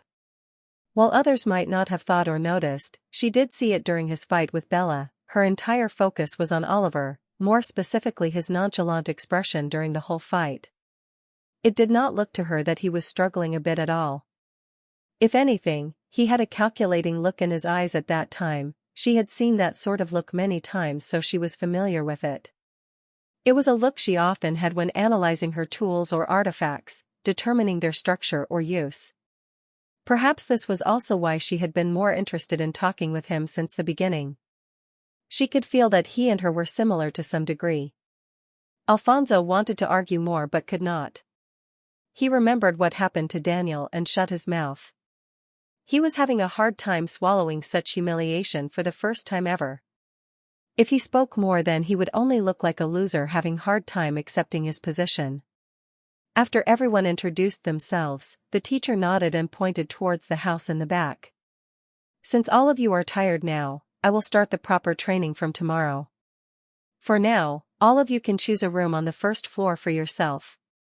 As for Oliver and Daniel, I will prepare gifts for you boys later. She said this as she left in a hurry. Well, fuck. She finally left. Daniel fell to his knees as he happily shouted. He was really relieved now. Damn, where did you even fly to? Oliver could not help but ask curiously, making Daniel shudder. Forget it. He didn't elaborate and simply walked up to the huge mansion or dormitory for them. We should also quickly get ourselves a room too and rest. Bella asked the others, and they too soon entered the house. Oliver picked a room in the farthest corner possible to avoid being near any of them. The others saw this and did not intrude or take a room close to him. It was basic courtesy that since the other party did not want to share too much space, they should not insist either. They all had their pride to uphold as well. The day was uneventful as all of them rested in their rooms and set up their belongings. The whole house had polished wooden flooring and looked quite simple and peaceful inside. Chapter 127, Element Awakening Ceremony. Alfonso's turn. Oliver was feeling nostalgic. His home was also like this, so it gave him a familiar feeling. The next day, all of them gathered in the huge room on the ground floor just close to the entrance. Allison was sitting before them with her legs crossed as she scrutinized each one of them intently. Let us begin now.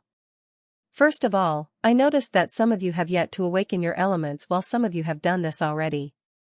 So for those who have not yet awakened their element, we will be doing that first, she said and added. The first course of training will involve honing your elemental aspera and the associated manipulation training over your element. There was a hint of excitement in their eyes when they heard this. They were going to witness the process of others awakening their element. They were really curious about what element their peers were about to awaken. This here is a vial carrying Honorable Star's essence, the very thing that will serve as a catalyst to help you awaken your element. She instructed as she got up from the chair she was sitting on. Her hand was suddenly carrying a vial containing a greenish-colored glowing liquid, which was most likely the Honorable Star's essence. This is Honorable Star's essence, and it will act as a catalyst to stir your aspera and awaken an attribute to it. Know that the attribute could be purely random or might not match with your parents either. Although that happening is rare, it is not impossible. There have been several cases where individuals awaken very different elements in contrast to their parents' elements. However, usually, it is the same element. She paused before continuing. You all might be aware of this potion to some extent. Know that this is a priceless thing and not anyone can get their hands on this. You all are fortunate and thus were able to get this chance so easily. However, the common exorcist out there might need to pour their life savings just to get one if they had the connections to buy one. She gazed at the 3 kids who were going to awaken their elements and told them. Alright, come forward when I call your name. I will provide you with 1 bottle of Honorable Star's essence and help you awaken an element. Those who have already awakened, stand to the side and watch quietly. This Honorable Star's essence was made from extracts obtained from harsh environments by very skilled alchemists out there using starlight as a catalyst. You can guess how precious it is. Each vial contains the distilled essence of starlight. She looked at their fascinated expressions and further said, It's a coveted treasure that even myself had to wait to obtain one. Be grateful to your clans for arranging them for you lot. Now, come one by one, Alfonso. She gazed at the properly dressed kid with neatly combed hair. You come first. Alfonso realized that he was the first one. He did not hesitate and walked up to her. He was also curious about what element he was going to awaken. He did have some hypotheses in his mind that predicted what element he might awaken but was not too sure. Those assumptions of his were solely based on what elements his parents and grandparents had. If it was going to be a random element, then his guesses would be useless. I am ready, Teacher Allison. He was eager to awaken a new element. Drink this and sit down in front of me. Also, keep yourself focused during this whole time. Yes, ma'am. He politely nodded and gracefully sat on the straw mat with his legs folded. He slowly started to gulp down the potion that was given to him. A burst of energy followed after it inside his body, and he closed his eyes and directed his focus to channeling the overflowing power inside. As the essence coursed through him, Alfonso felt a surge of warmth in his core and focused all his concentration on the awakening process. Everyone watched with anticipation. Oliver glanced at Evelyn and Bella beside him and Daniel next to them. It seemed only they had awakened their elements beforehand. The rest, Amber, Alfonso, and Nadia, would be undergoing this ritual or process of sorts to awaken their elements. He felt lucky to not hastily try to bind the target to Evelyn. He had to find an opportunity to get in physical contact with her too for some moments. He observed the change in Alfonso's reactions and remembered his own past experience. By now, he should have awakened the element already. He had earlier offered Nadia the Honorable Star's essence that he had received from the Black Codex Federation. However, at that time, she had refused his reasons due to her personal conflicts and dignity. She would have long awakened a water element had she drunk that Honorable Star's essence he had given her in the past. But this was also not a problem now since she no longer had any reason to refuse such a potion from the teacher they had now. He could not help but feel a bit glad since Nadia was now going to awaken an element too. He was also going to reap the benefits now since awakening an element was a major thing. What Allison had not told them was that there was a chance of failure as well, to be not able to awaken anything. But she did not tell them for obvious reasons. Each one of them present here had extraordinary backgrounds and bloodlines. There was no chance that they were not going to awaken anything at all. Had he already targeted Evelyn earlier, he would have missed this good opportunity. One thing he was feeling curious about was what reward he was about to obtain. He felt a bit perplexed since what would be tenfold of an elemental attribute? Wouldn't that also be an element itself? Or maybe it was more of a thing related to manipulation and mastery? Unlikely but possible nonetheless. Oliver heard Alfonso release a grunt as he exhaled and opened his eyes. I succeeded. Teacher, I have awakened an element. He excitedly said to her. Show it then, Allison calmly said. Yes, here it is. With a triumphant grin, Alfonso demonstrated his newfound element with excitement. He concentrated as a huge gust of wind started blowing out from the direction of his stretched out hand. The tip of his fingertip had a strong air current gathering nonstop. Air element, great. You could specialize in your speed and sharpness. The Fallen Heart Clan patriarch doesn't have the air element, and neither should your mother have it as far as I remember, so it's a random element. Wait with the others while the rest complete their awakening ceremony. She pointed for him to stand to the side, which he did as he went up to the others. He was congratulated. Congratulations. Your element is awesome. Bella sincerely praised him, which he accepted graciously by thanking her. Bella's sincere praise lifted Alfonso's spirits even higher. He nodded gratefully. He had been quite down since some days, especially after coming at last place. Chapter 128, Obtaining 10x Rewards. A Body Constitution. Congratulations. Your element is awesome. Bella sincerely praised him, which he accepted graciously by thanking her. Oliver also gave his set of praises and let Daniel finish. Whoa, dude. I can't wait to spar with you. Next, Amber, come forward, Elisa said as Amber stepped forward, drank the potion just like Alfonso did, and started meditating with crossed legs. Soon, she also managed to awaken her own element. I did it. It's the earth element. A great match for me, ha ha ha. She cheered joyfully as she, a tool exorcist, was best suited with the earth element for crafting and forging techniques as per her clan's nature. Earth element is indeed suitable for you. Get in line now. We will prepare for it accordingly. Again, she was cheered up by Bella and Evelyn. Oliver also added a few perfunctory words. But he failed to notice Amber's disappointed look as she heard his superficial praise. She silently gritted her teeth. It seemed she was still not worth anything in his eyes. She did not understand why, but she was determined to see a hint of seriousness for herself in his eyes. She had not felt better ever since the mountain climb challenge either. She had been overthinking that Oliver was probably looking down on her due to her using tools to aid her climb and not her own strength while he was far above everyone. Was she seeking validation? She did not know, but she wanted him to acknowledge her seriously. Just you wait. In fact, Oliver did not even know what she was thinking about. His only focus so far had been mostly on Evelyn or Nadia. He was quite busy thinking about his future plans here with Allison and what sort of training they might be undergoing. There were too many things. He did not even bother thinking about Amber at all.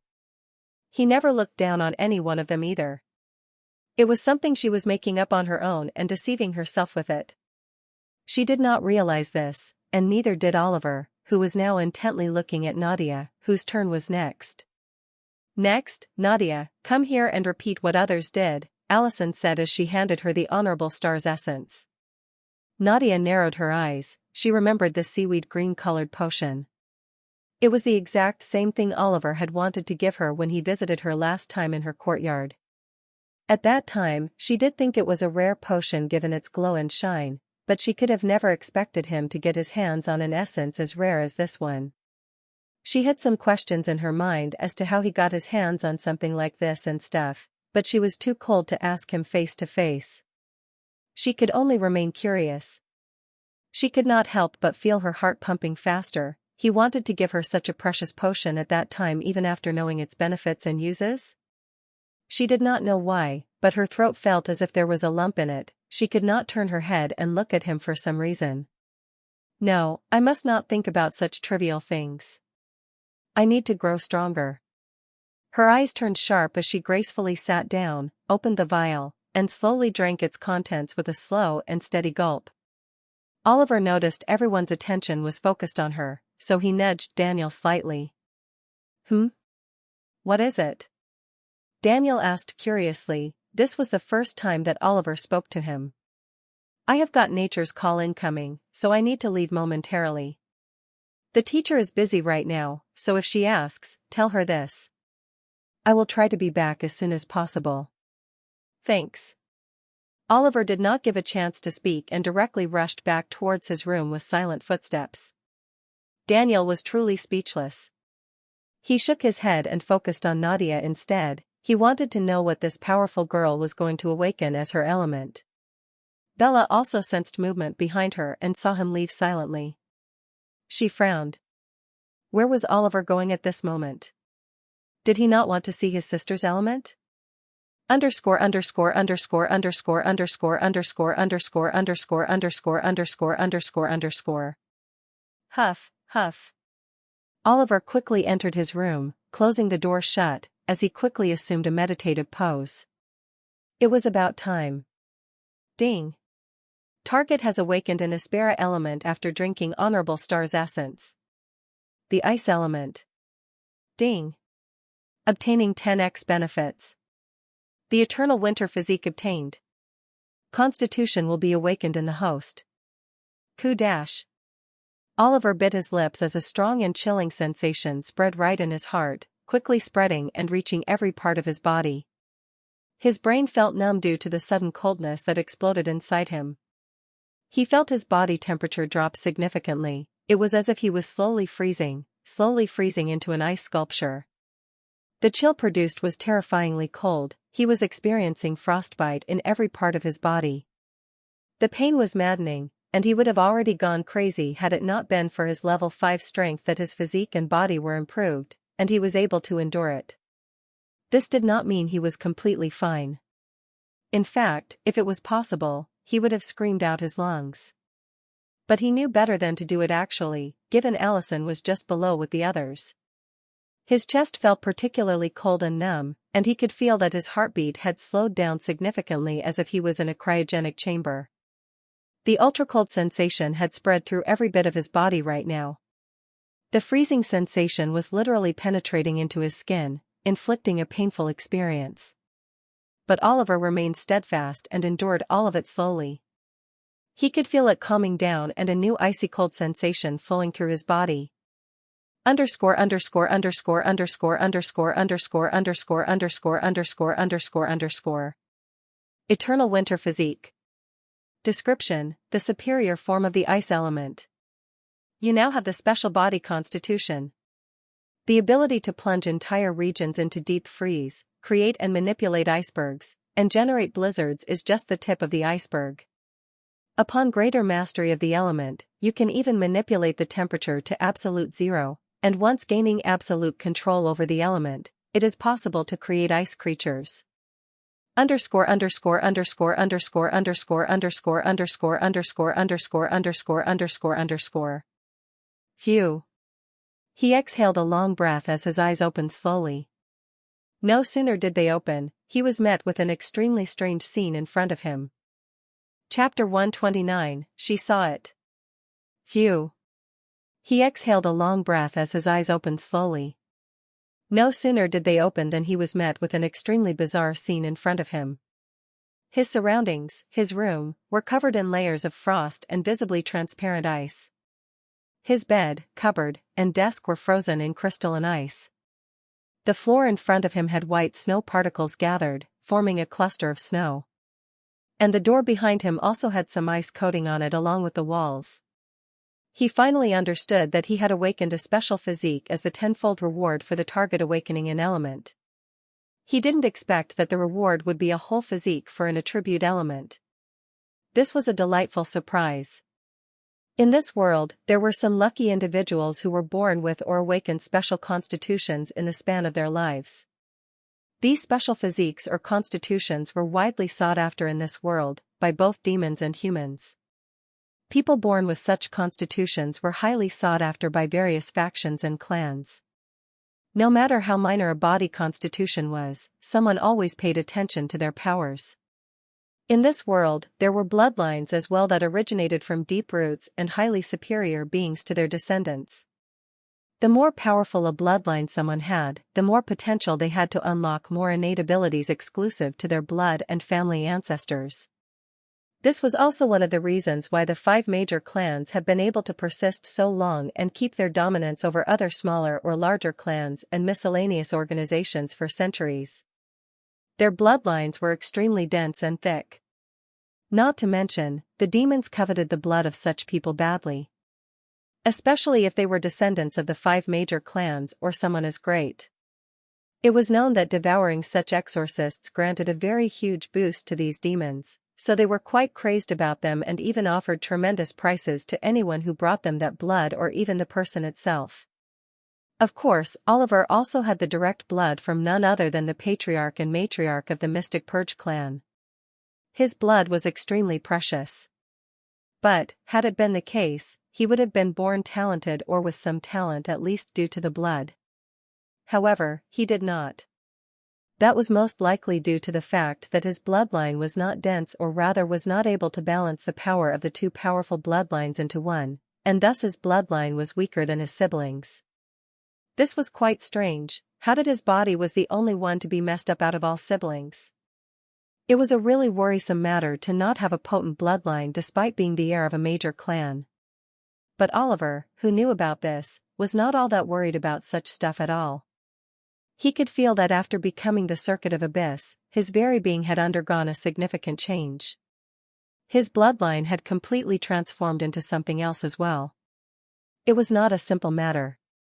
He could tell this much from the unknown knowledge he had received in his mind when he became connected to the Abyss. He had been slowly trying to decipher and understand bit by bit of what the information was all about every day. It would be soon when he manages to obtain some clues about the changes in his body. Even in the novel he read, there was no explicit mention of abyss and anything related to such. Either way, there were countless mysterious things that he was not aware of and had to focus on. For now, it was better to become strong enough first. He was already quite strong for being a rank 1 exorcist. Right now, his main focus was to stabilize the power and train his elemental abilities along as well.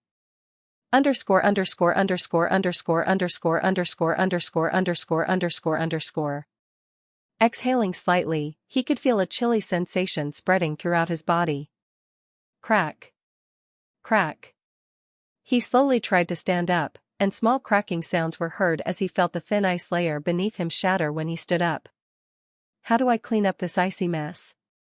He was just wondering when he heard footsteps closing in, followed by a series of knocking sounds. Knock. Knock. Oliver, are you fine? Teacher Allison is almost finished with awakening Nadia's element. You are going to miss it. He heard the feminine soft voice and instantly recognized the owner.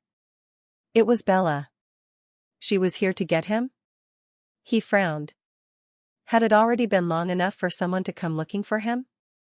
He did ask Daniel to be a proxy for him in case someone asked, but he did not expect Bella to suddenly come up. Oliver, are you there?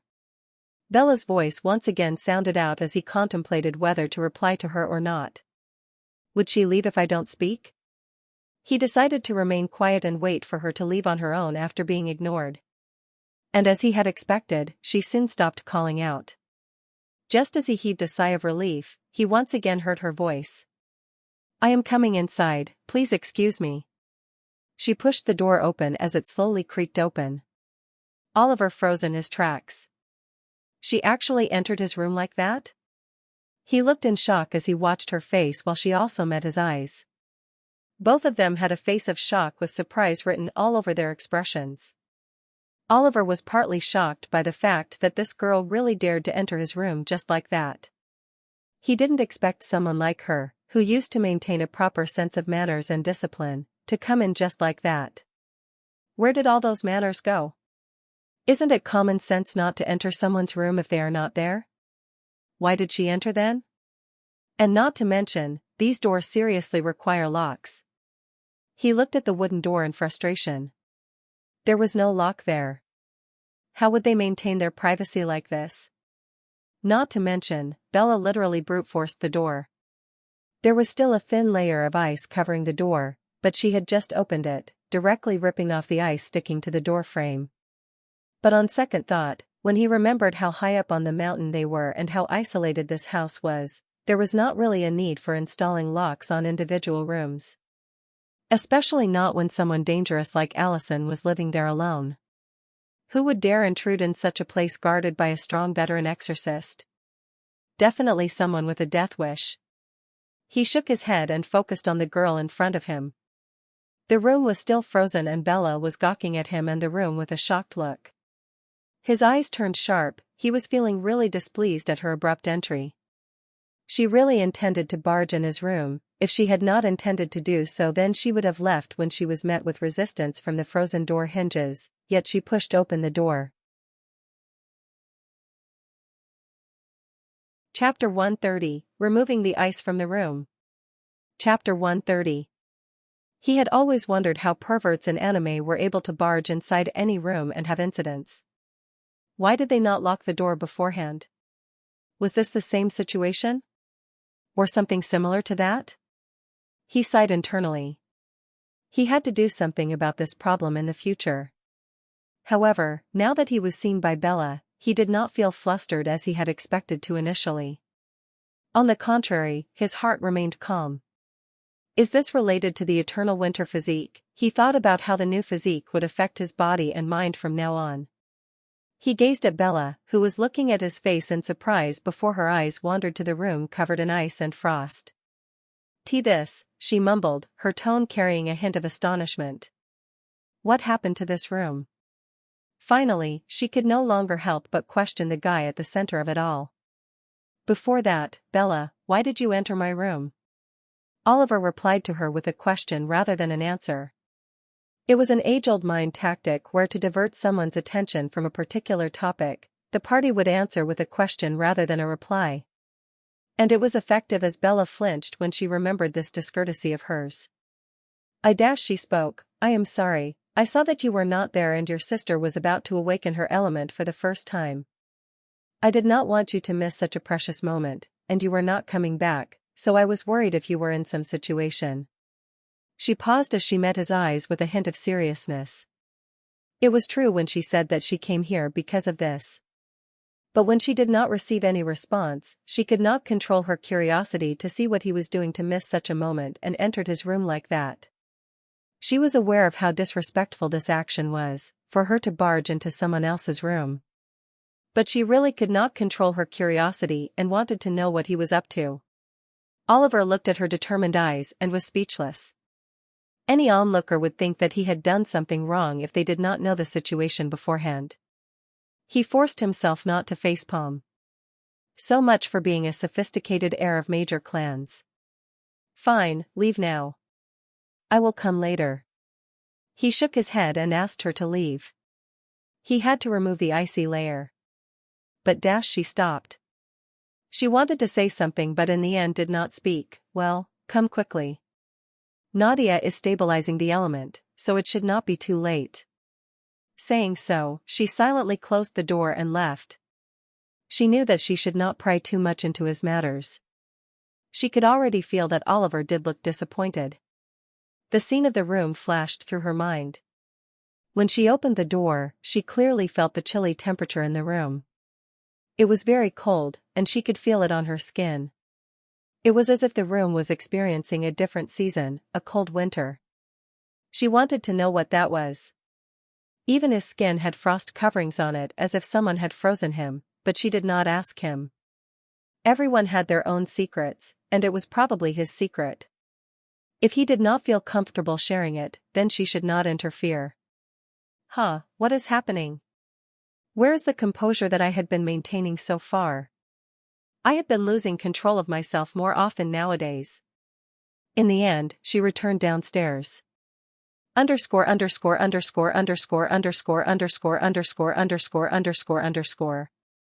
Oliver looked at the ice coatings and stretched out his hand. With just his will alone, the ice and frost in the room started to quiver before cracking and popping sounds started to echo in the room. Crunch! Like glass shattering, all the icy layers broke into thin and small pieces. His finger moved and made an upward motion as a strong current of air released from the tip of his finger. The countless shattered small ice pieces started to float above the ground, as they suddenly started to gather at a single point. Crackle! Crackle! More and more ice pieces followed and started to merge together before a small ice sphere started to take shape. It was a small transparent crystalline ice ball. Oliver beckoned the ice ball toward himself. The floating crystal sphere levitated towards him before landing in his hand. He felt the freezing temperature on his skin as he held the ice ball. Tap tap tap. He moved towards the only window in the room and opened the sash using the handles. He held out the crystal ice ball. In the very next instant, the ball of ice started to churn and deform before turning into cold water and flowing down his palm. He already had some mastery over the water element, which was his first awakened element, so it was not a big deal that he was able to convert ice back to water. After making sure that everything was normal, he went downstairs as well, where he saw Nadia almost finished doing everything. He reached just in time. She opened her eyes and looked around. Their eyes met as Oliver gave her a thumbs up. She stood up and looked at Allison. So which is it? She questioned in interest. Ice element. That's a great one. A hybrid element is often more powerful in both offense and defense compared to basic elements. Her eyes lit up when she said this. She looked around. It is no secret, and you all don't need to make such faces. Accept the truth. She said as she side-glanced at Alfonso and Amber, who were making difficult faces. She smiled as she further added. However, it all comes down to the person themselves. With enough mastery, even the least offensive element could turn into a deadly weapon if sharpened enough. Be hardworking and don't be disappointed. Hearing this, their expressions eased up slightly, albeit slightly stiff nonetheless. Now that you all have managed to awaken your elements, it is time to start for real.